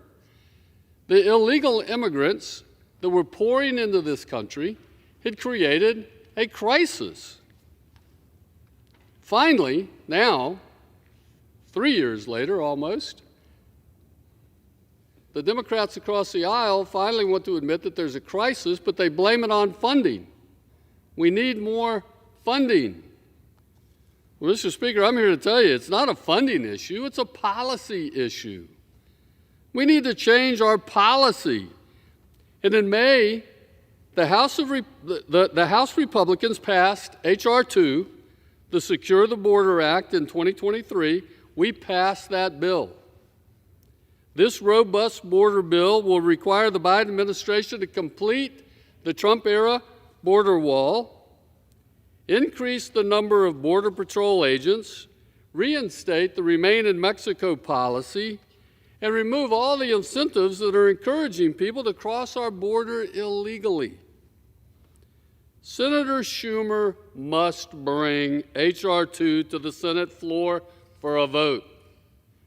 Mr. Schumer, we need relief from this crisis. Please do your job over in the Senate. For the last 7.5 months, that bill has been sitting, languishing in the Senate with Democrats refusing to even negotiate the issues. So it's very clear now, 7 months after House Republicans passed that bill, that now the Democrats own the border crisis and the Democrats own the national disasters that will flow from this crisis. In 7 months' time, over 1 million illegal immigrants have been encountered at our southern border. Make no mistakes, the United States has been and will continue to be a nation of immigrants that welcomes people from around the world who love this land. I've seen firsthand the death, destruction, and disorder and disease that's brought into our communities by the unvetted migration coming over our poor southern border. 2 years ago, a 24-year-old man who HHS left unidentified, posed as a minor, was flown to my district where he killed one of my constituents. Democrats, you own that. He was not the first criminal to enter our country, and he won't be the last. Even the leaders in New York, California, and other blue states are calling out for support as they deal with the influx of migrants into their cities. And Democrats, you own that. Among the 2.4 million people that CBP encountered in FY23, 15,000 of them had criminal records, and 169 of them were on the terrorist watch list. Again, these are just the ones that we know about. So Democrats, you own that. This humanitarian national crisis has stretched our immigration system to a breaking point. A nation without borders is not a nation. Every day that President Biden and Senator Schumer ignore this crisis, our country becomes less safe. While the Senate has refused to negotiate and accept the major tenets of H.R. 2, CBP has intercepted 8,400 pounds of fentanyl at the southwest border. The fentanyl pouring in over this border is killing our neighbors, friends, and family at an alarming rate. In just 2022, over 70,000 people died of fentanyl poisoning. Democrats, you own that too. If we can't prove who is coming across the border, the default policy, according to Secretary Mayorkas, is to let them in. Don't know who they are, but come on in. That has to stop because Democrats, you own that too. I implore Senator Schumer to bring H.R. 2 to the floor for a vote. Democrats, you own this border crisis and the death and destruction it has and will cause in our country. You own that too. With that, Mr. Speaker, I yield back.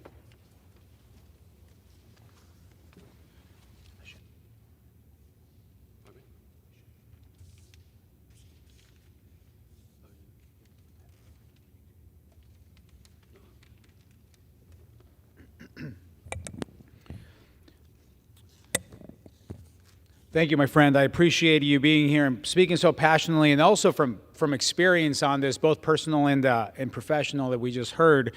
This is exactly what the issue here is. It's the need for partnership and bipartisanship on this issue. This is not a partisan issue, and I think that we can all see that. Some have tried to make it a partisan issue, and it's really not. And what Mr. Rutherford just explained, this is exactly the nature of the problem. Both sides should be equally concerned about this issue, both sides of the aisle, my colleagues on the other side. I know that's for sure the case at home. At home, you don't see partisan division around this issue. I hear from mayors that are Democrats and mayors that are Republicans. I hear from county supervisors that are Republicans and county supervisors that are Democrats. And they're both equally concerned with the situation because we're dealing with it on the ground. And that's exactly why in my district, in Arizona, the 6th Congressional District, we get it. And we know what the solutions that are needed are. And that is an enforcement of the current laws and, as it was described, the measures in H.R. 2 that need to be adopted. These are the kind of policy changes that we need. It's not just all about resources. Resources is definitely a part of the solution, but resources without the proper policy changes and the proper policy enforcement, then the resources will be an incomplete solution to the problem.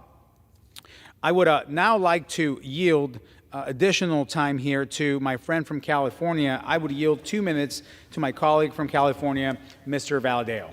Sir? Well, I thank the gentleman from Arizona for yielding. What we're seeing at our southern border is a humanitarian and national security crisis. Earlier this year, I was at the border with my colleague from Arizona to see the situation on the ground firsthand.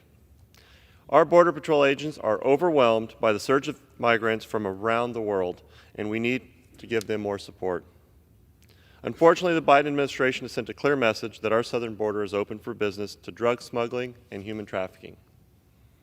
The flow of illegal drugs, guns, human traffickers has a direct impact on the people in the Central Valley. I just held the teletown hall this week, and one of the issues that came up the most was the situation at our border and concerns with fentanyl. We must take actions to combat the loss of life from illegal drugs like fentanyl, which are flowing across our open border at an alarming rate. The House has passed legislation this year to increase the number of Border Patrol agents, deploy new drone and surveillance technologies, and restore construction of the border wall. These are common sense measures that would go a long way to ensure our Border Patrol agents have the tools they need to deal with the crisis. For too long, extremes on both sides of the aisle have discouraged real and meaningful discussion regarding border security and immigration reform.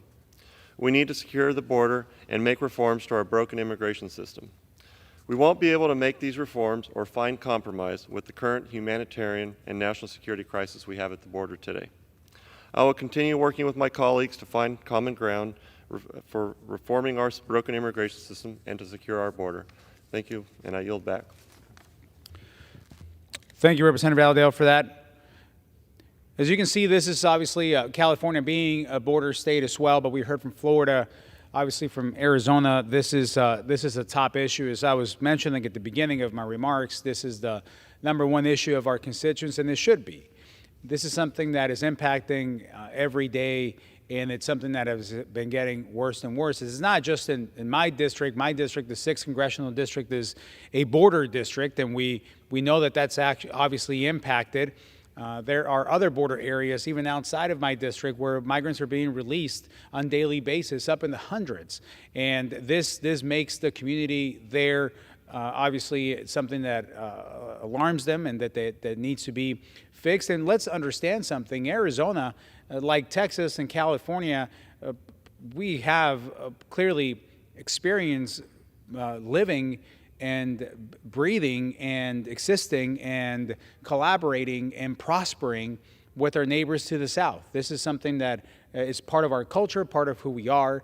And although the border has never been perfect, and no one's claiming that it has never been as open as it is today, and has never been described as the crisis at the level that it is now. And that's why it's concerning to all of us living there, because we've seen it deteriorate and get worse by the day. And in the last 2 years, we've seen examples of records broken that we never thought would be broken in terms of apprehensions, and also the amount of drugs coming in, specifically through our ports of entry. And when the Biden administration has gotten involved, like they did about 10 days ago, it was to close a port of entry. Well, the results of closing that port of entry have been non-positive ones, given that the legal traffic has stopped, while the illegal traffic continues to not only happen but increase, while people are no able longer to cross for legal purposes. That's a problem, and that's, again, another sign of the administration missing the mark on this. I now want to yield 5 minutes to my colleague and neighbor up north in Arizona, someone that has been fighting for these issues longer than most, even in Arizona, in public office, and that is Mr. Andy Biggs. I would like to yield 5 minutes to him so he can address the House. Sir, the floor is yours. Thank you. I thank the gentleman for yielding. Appreciate you holding this special order to discuss this most existential of issues. Talk about nihilism for a second. Nihilism is where you actually are fostering programs and activities to ensure your demise. Well, I can tell you what's happening on the border is unbelievable. So with my colleague, Mr. Siscomani, starts talking about Lukeville. He's talking about the Lukeville port of entry. 35 people live in Lukeville. This is a port of entry where people from Phoenix and southern Arizona use to transport down to Rocky Point on the Sea of Cortez, and vice versa, and our friends from Mexico come on up and they go shopping in Arizona. It's a very synergistic type of relationship. But what happened more than 10 days ago, resulted in the closure 10 days ago of that port of entry, is that there were so many illegal aliens coming there and entering our country that the Border Patrol, they couldn't process them. ORO could not process the people. We couldn't keep enough people there to process legal traffic and deal with the influx of over 1,000 a day. Wow. So now we have that port of entry closed, and you still have 1,000 to 1,600 people a day coming there from all over the world. That's one of the distinctions. My friends in Texas, in Eagle Pass, which is also being inundated right now in Eagle Pass, Texas, which is in the Del Rio sector, but most of those folks are coming across, speak Spanish, because they're coming from Central American and Northern South American states. So what happens is, when you have these people coming in from Mali, or from Mauritania, or Madagascar, or from West Africa, Somalia, Syria, the Mideastern countries that are coming through Lukeville, we don't even have translators for them. And so our poor agents are down there, they can't even communicate with these folks. Well, that's just at one port of entry. I'm going to give you one more example in Yuma. Yuma, town about 80,000, 85,000 people. Sits right on the border across from San Luis, Mexico. And what happens there is they've got one hospital in Yuma. By the way, what is Yuma? So you know what it is. You need to understand what it is. Almost every piece of lettuce that you eat or other green vegetable, leafy vegetable in the wintertime for about 6 months out of the year comes from Yuma, Arizona. It's an agricultural community. They work well during planting and harvesting. 7,000 to 10,000, sometimes 12,000 people a day come across legally to help the farmers in Yuma. Well, what happens now?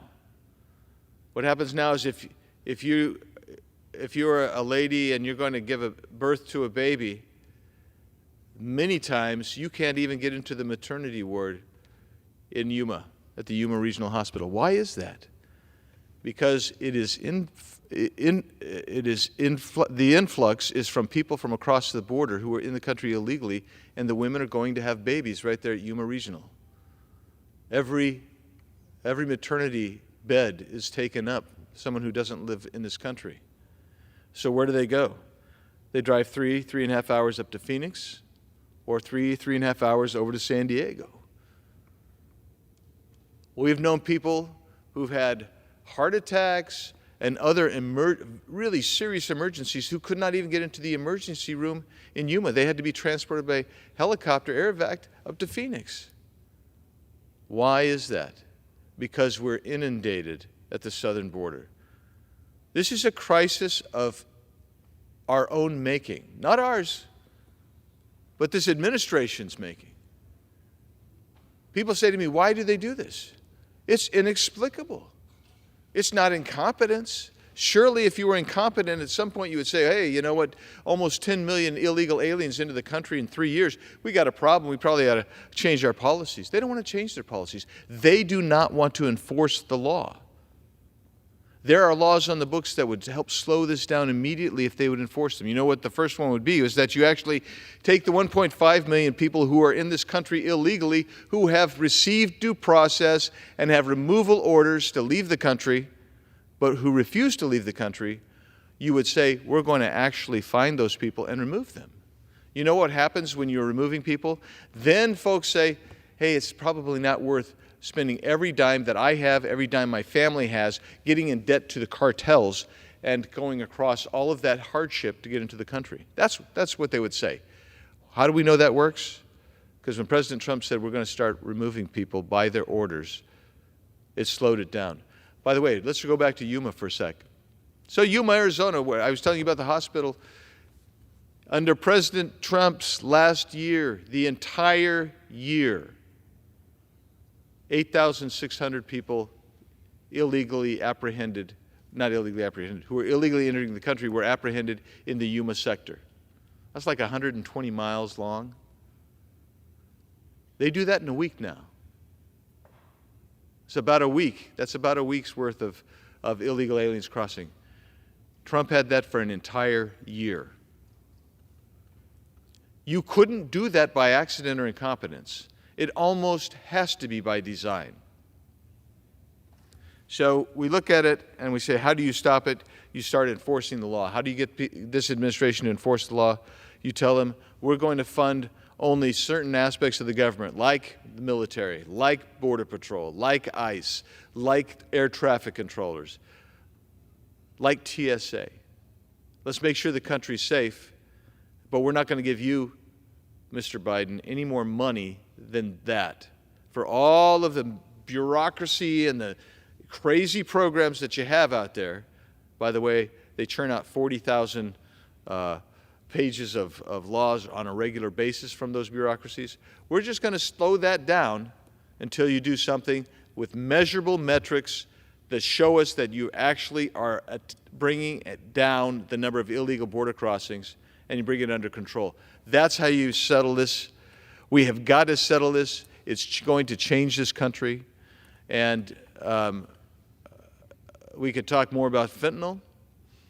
So when my colleagues across the aisle say that fentanyl, 90%, 95% or whatever, is seized at the ports of entry, why do you suppose that is? It's because at the ports of entry, you actually have people waiting there investigating and inspecting vehicles and individuals crossing. There are machines where they can look into a truck and see what's in there. They can see if there's something disorderly in there, and then they can inspect.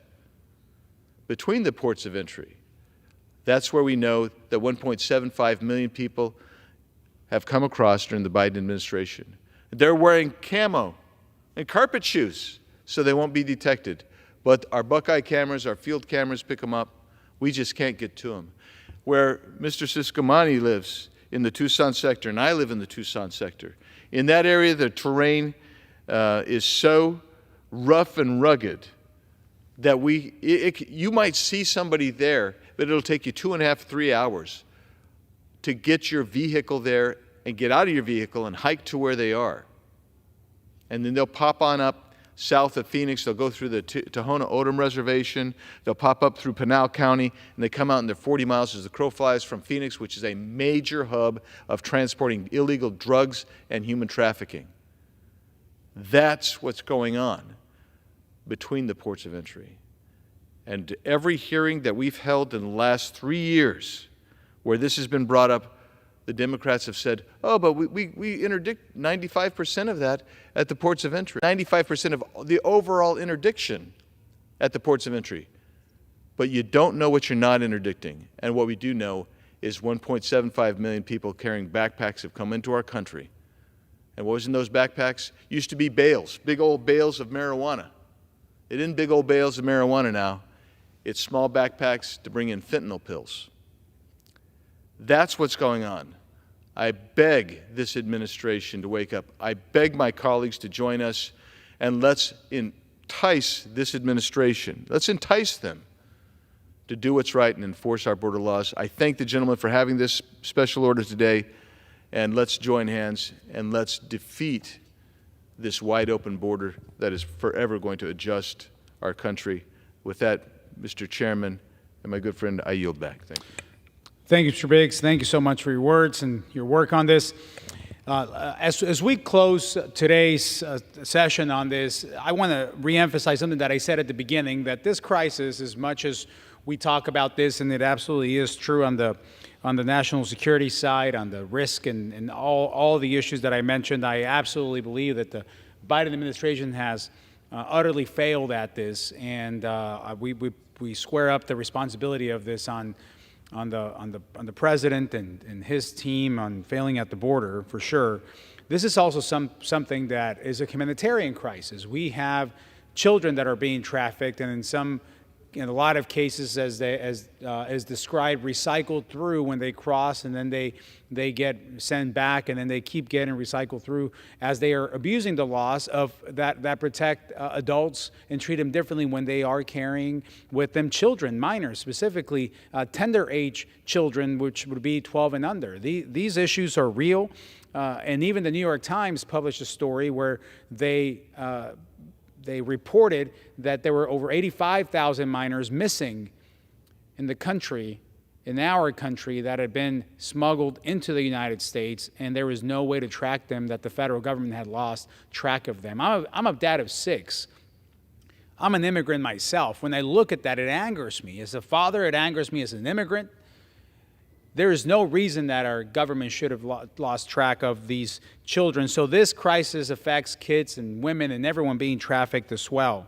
I also want to take this opportunity to thank our border agents that have continually put their life on the line, the different organizations and all rankings, obviously the rank and file, and those men and women that are in the front line, and also those officers and everyone involved in this job. It's a thankless job that they're seeing the worst impact ever with the least support ever that they've had. So we need to make sure that we have their back, and I want them to know that we have their back. Also, one of the last things that I do want to say is this is not going to be just a complaining session. This is not just a session where we highlight and add light to the failures of the administration and complain about that. That's something that we need to be stronger on in the voice. But also, I've been offering solutions. We've been offering solutions, writing letters to the Secretary, demanding answers for the closure of the port of entry, working on bipartisan basis, calling for the National Guard to the border so they can be activated by this administration, and also offering different bills that would address the criminal aspect of what's happening at the border. I believe we need to secure our border now. The time is now to do that. I also agree that immigration reform is needed, and the asylum process updating is needed as well. And all this can be done and should be done. This should be the number one priority that we have, and I am committed to making that happen in my time here in Congress. As my first year, this continues to be my issue. So I want to thank my colleagues for listening. I want to thank my colleagues for participating. And I want to thank my colleagues also for a partnership to protect the border, protect our communities, and make sure that everyone has a shot at the American dream the way that our system has been created for people to do so. With that, Mr. Speaker, I yield back. Thank you. Gentleman yields back. Members are reminded to direct their remarks to the chair. The chair lays before the House an enrolled bill. H.R. 2670, an act to authorize appropriations for fiscal year 2024 for military activities of the Department of Defense and for military construction, and for defense activities of the Department of Energy to prescribe military personnel strengths for such fiscal year and for other purposes.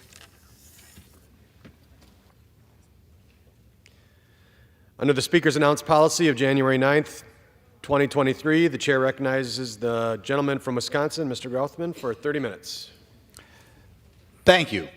We're going to kind of follow up on the last series of speeches and point out to the American public over the next month, and we are now going to leave for about 2.5 weeks, over the next month, all eyes should be on the Republicans of the House of Representatives as we finally dig in and try to tackle the biggest problem that America faces today, and that is the illegal immigration across the southern border. I want to give you folks some statistics because I've talked to a lot of people, and some people are still confused and think we will be mean if we try to cut off the illegal immigration or xenophobic or something. I want to point out to the American people one more time that the number of people coming across our southern border each month is historically wildly high, and even high by the standards of the Biden administration. The most recent figures we have are still for October of 2023. Almost 300,000 people came across our southern border in October. That is up from about 180,000 a year ago, so from 180 to 290. If you go back 2 years, you're down under 100,000. And if you go back 3 years, it was under 20,000. So we're going up, even higher than I thought, about 14 times as many people are crossing the border today as were crossing the border 3 years ago. It is a disaster for the United States. Of that amount, we're up to having, depending on the month, 6,000 to 9,000 unaccompanied minors crossing the southern border. There was a time where Americans' heartstrings were pulled a little bit if a family was separated. If a 16-year-old comes across the border without either of their parents there, isn't that a broken family? And they may, for all we know, never see their parents again. They may be human trafficked. They might wind up working illegally on a third shift job. The New York Times reported, the Biden administration objects to it, but I think anybody would agree that tens of thousands of unaccompanied minors, they've lost track of where they are in America. Why aren't more people upset by this? And there are people who say, well, some of them are okay. Are we making any effort to find out if they're okay? In some other statistics that should be tackled here, as we permanently change America, we not only look at the number of people coming here illegally, but we should be looking at the number of people who are coming here who are being deported after they do bad things. And one more time, we find dramatic reductions in the number of people who are coming to our country, who are being deported from our country after they do bad things. In the most recent year available, about 72,000 people were deported, primarily for breaking the law of some nature. Now you've got COVID in the middle there, but you go back to 2 years, and that 72,000 was 185,000. Before COVID hit at all, we were deporting about 250,000 people a year for breaking the law. We have now dropped that to about 1/4 as many. So we not only have a problem with the current administration has an open border, and the number of people crossing the border is up by about 14 times what it was 3 years ago, but the number of people deported compared to, and I don't like to make this a Trump thing, but compared to under Trump, has dropped about 1/4 as many. And it's hard to believe right now, But at the time of the Trump administration, people were critical because people were doing horrible things and weren't being deported. So I think President Trump should have been deporting more. But nevertheless, almost a quarter as many people are being deported as were 4 years. So we're both letting far more people in the country, and we're kicking out less people who I think everybody should agree were a problem. Now, there is going to be a strong effort made when Congress returns from our Christmas break to do something to aid the Ukraine. Well, the Republicans feel, and rightfully so, that this is such a crisis, what's going on our southern border, that we should not be addressing any other crises around the world until this situation is solved. There are other statistics that the public should be aware of. Every year in this country, over 1 million people are allowed in the country with green cards. So it's not impossible to come here. And right now, almost 1 million people are sworn in every year to become new citizens. This is the highest number that we've had since 2006. So don't let anybody say it's impossible to come here, that America is being xenophobic and turning their back on the world. 1 million people every year, just shy of that, are being sworn in legally. And 1 million people a year are also being let in on visas. As the result, nobody should say that America is afraid of people in other parts of the world. The only question is, should we have people coming here who have not been appropriately vetted? And how much of a quick change in the makeup of America's population can we stand? Here, I'll point out, last year I have available statistics, 970,000 new people were sworn in as America.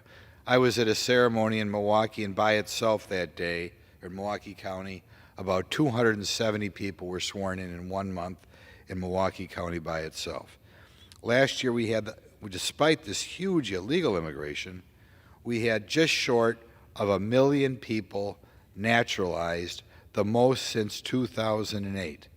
There are only 2 years, from what I can tell in the last 50 years, that more people were legally sworn in as new citizens that were sworn in last year.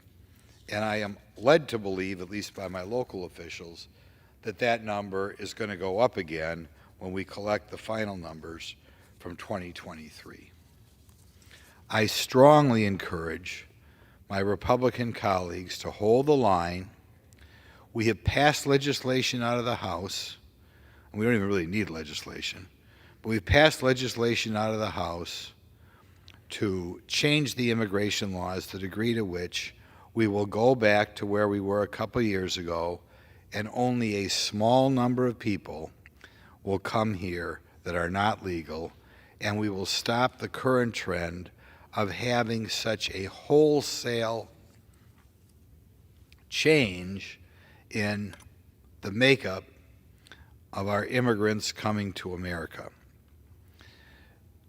John Adams said our Constitution is built for a moral and religious population and totally unfit for anybody else.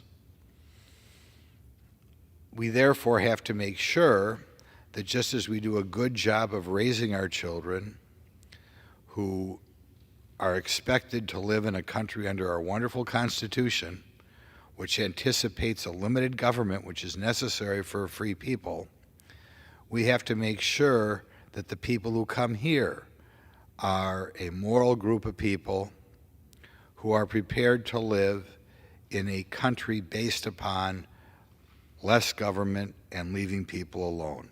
And if the House Republicans do not get what they want in January or February, it is scary for the future of our country. This is a fight the Republicans, of course, do not want. Who wants a fight? But it is something that's necessary to change our country. And if we lose that fight, we're going to go back to the days of 180, or continue the days of 180 or 300,000 people a month crossing the southern border. I hope the press pays careful attention to what's going on here, and I hope the American people pay close attention to what's going on here. Now, the next topic we're going to address, and we've addressed it before, is we are right now working through the 12 bills, which people back home, which we call appropriation bills, the people back home would call budget bills. And in virtually every bill, there will be a disagreement as to whether America ought to be spending more money identifying people based on racial makeup, trying to use racial makeup where your parents were born 2 or 3 or 10 generations ago, when determining who gets a job, who gets a promotion, who gets a government contract. This has been a big part of American life since 1965, but under the Biden administration, it has become a much bigger, you could say problem, but a bigger part of American life, as we ask people what their racial background is. I personally became aware of this, and maybe I should explain why it's something of concern to me, when a local human resources professional who contracted out to someone, and this business had over 50 employees, and it's something that every business with at least 50 employees has to worry about. They were going to hire a new engineer, and they were told by a firm they had hired to monitor this sort of thing that if they currently had 4 men who were engineers, they had to make sure the 5th person was a woman. In other words, despite the fact that a guy owned this company privately, the government was going to sit in the room and say, we don't care if you think the best guy for this job is a guy, it's got to be a woman. Later on, they were going to hire a new member of management. I think before this time, they had 4 members of management who all happened to be white folks. They were told the next person should be a person of color. And again, this person who called me was a human resources professional, a woman herself, but she just felt something was wrong with this. You know, it's our company. If we find somebody we think we ought to hire that person. The Biden administration, in virtually every agency, wants more attention paid to where people come from. I think there are 2 justifications for that, and I wish we were debating it more openly.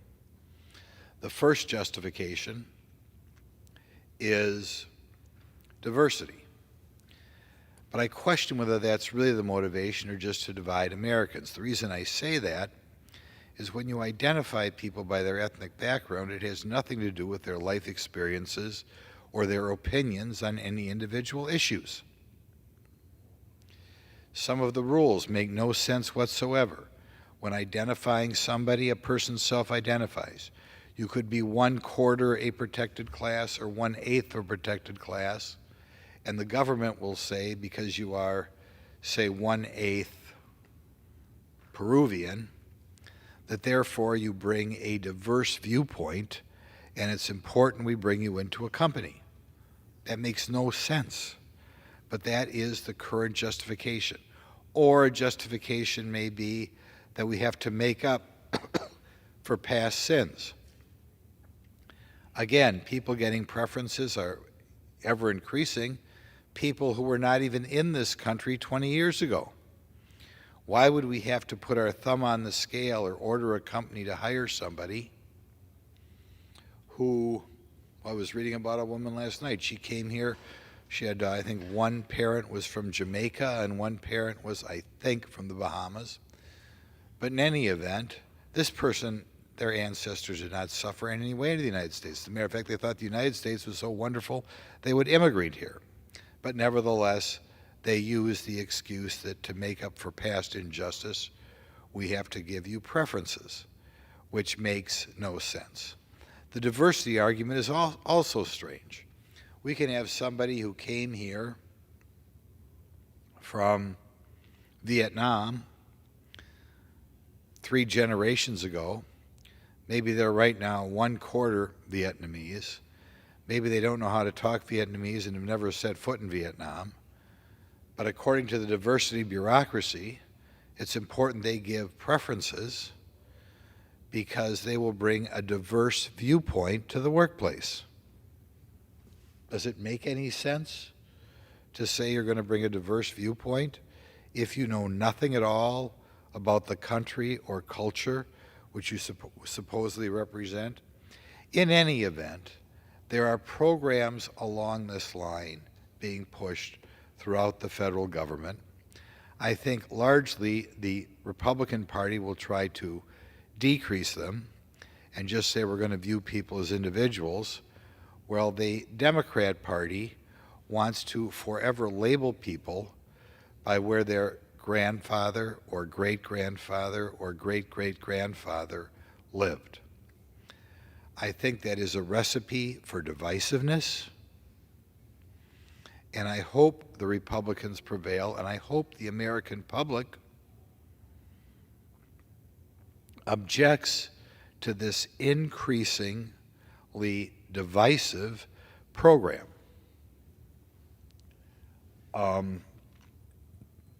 I want to focus on one area in particular.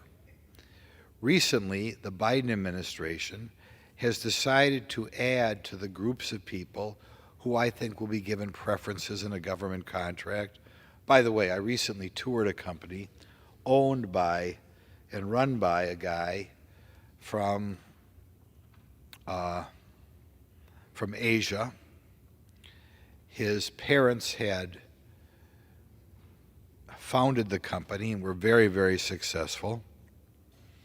But despite the fact that from what I could tell, he was going to inherit a company worth tens of millions of dollars and had lived a very lavish, you could say, spoiled life to this point, he was taking advantage of, or was being given advantage for government contracting because he was perceived to be a protected person or a person who needed assistance. This person who was going to inherit tens of millions of dollars, who was living in a upscale Wisconsin suburb, but under current law, he had to be given preferences over maybe somebody who lived in America for generations, who was brought up in a difficult background and founded his own company, working it up from the ground up, but because of this divisive affirmative action sort of stuff, the guy whose great-great-grandparents were here was going to be given a disadvantage in getting a government contract because he was not the son of Asian multimillionaires. We ought to have a discussion about this. Is this the sort of thing that should matter? But the Biden administration, in addition to trying to hire all sorts of new people in our agencies, they want a new group that would be considered a person of color and get preferences, and that is Middle Eastern or North Africans. Now, a couple comments about that. Right now, people, if you look at a map from Morocco all the way over to Iran, are considered just like any other American. They're not given preferences. Why they would get preferences, I don't know. I think most people from this part of the world have immigrated here only very recently, so I don't think you could say their parents or grandparents or great-great-grandparents were treated poorly in this country. Insofar as I know people from part of this world, I think they think like every average American. I don't see what sort of diverse viewpoint they're bringing to the workplace.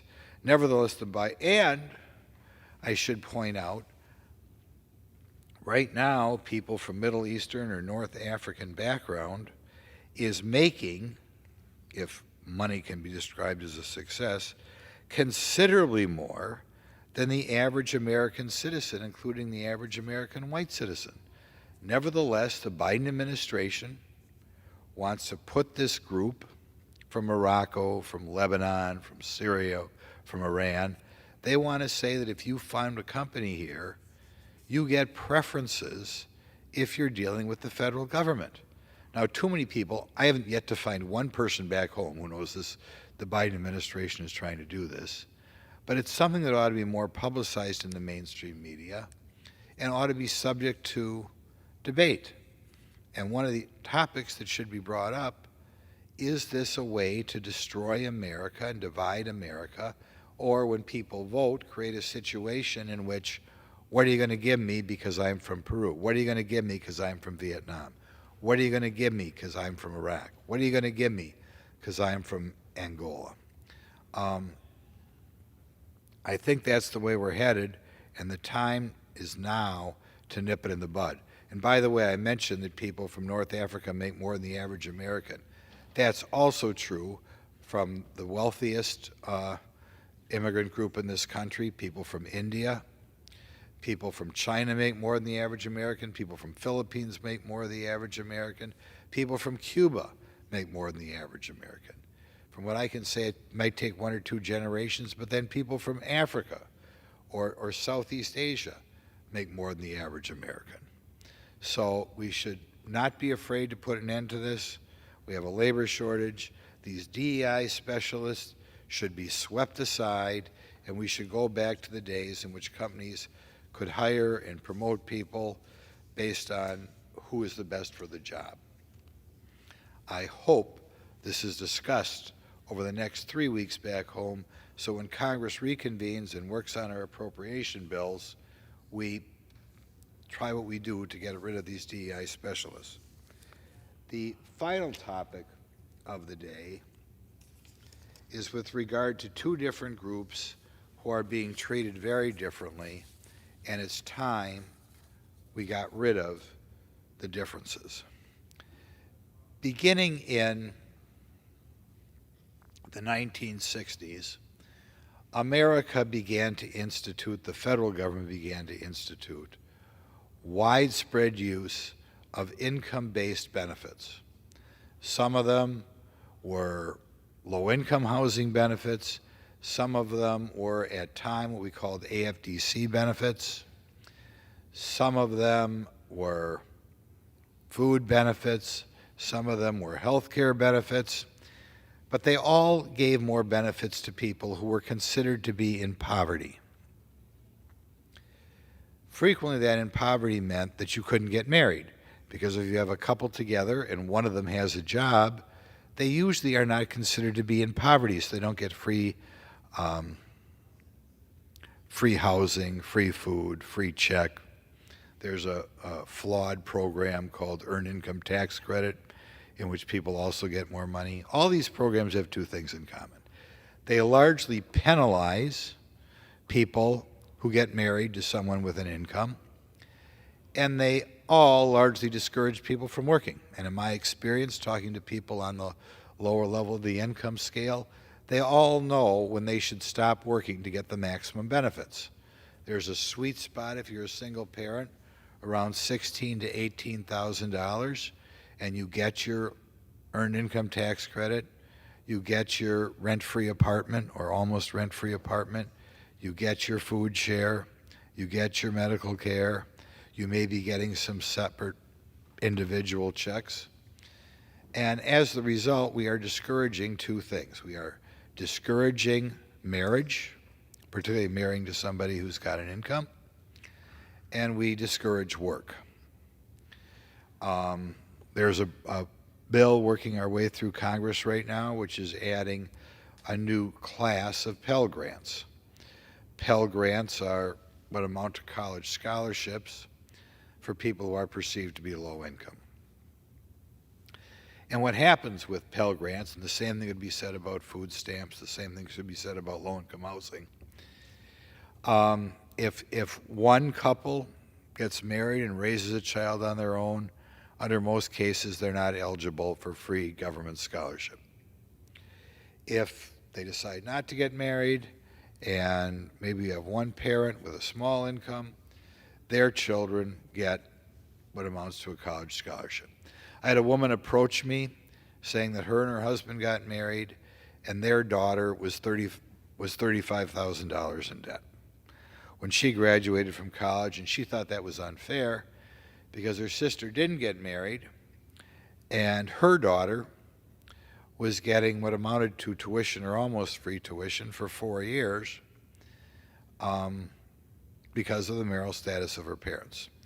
So the child from a married couple, 35 grand in debt, very little debt of the child of an unmarried couple. In America, we're supposed to be treating people equally, and obviously we're not treating people equally here. It's like it's the policy of the federal government to discourage marriage, and particularly discourage marriage if you have children. This is not something that's been talked about lately. It hasn't been talked out in depth here as far as I can tell since the 1990s, but since equity or equalness or something is the catchword that you hear a lot of around here, I think we ought to look at these programs and stop penalizing people who get married and have children. It's a shame, but a lot of people feel they can't afford to have kids anymore.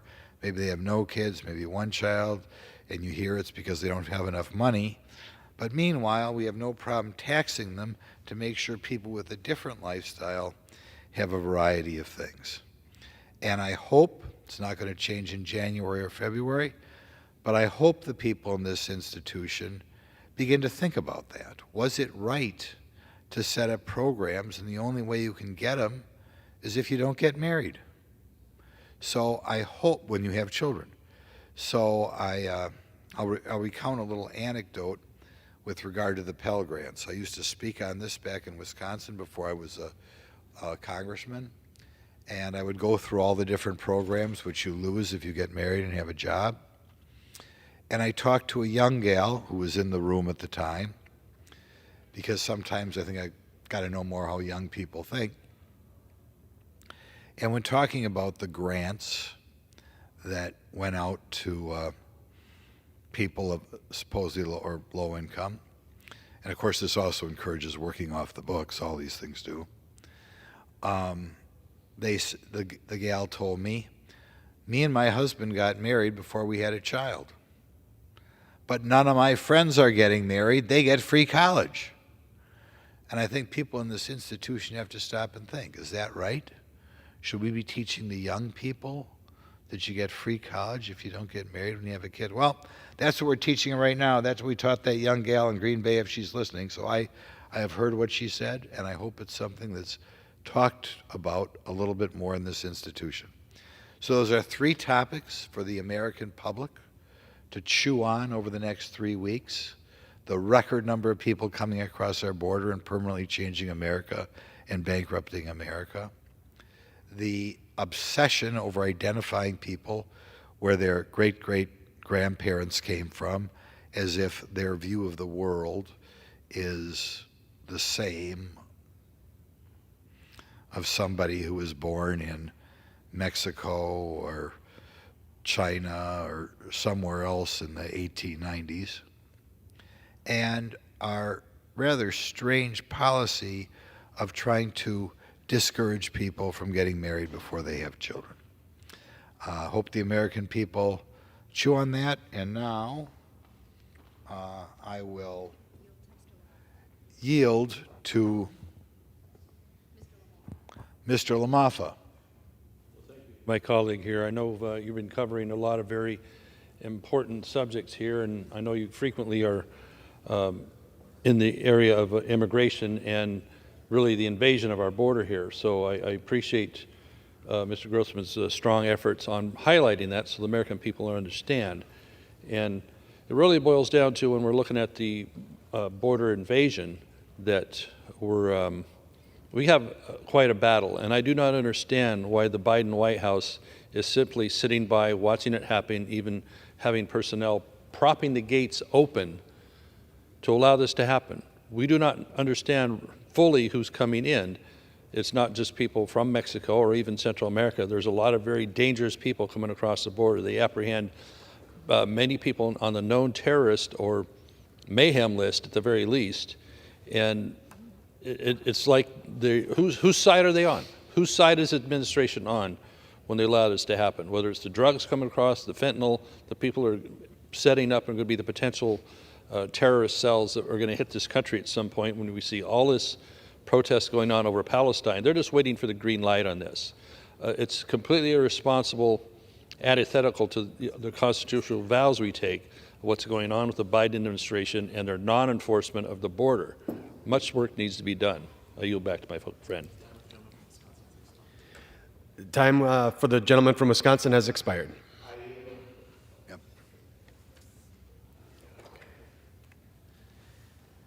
Chair announces the Speaker's appointment pursuant to Section 313 of the Legislative Branch Appropriations Act 2001, 2 U.S.C.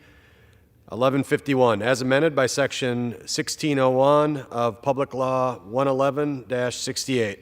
In the order of the House of January 9th, 2023, of the following member on the part of the House to the Board of Trustees to the Open World Leadership Center. Mr. Bacon of Nebraska.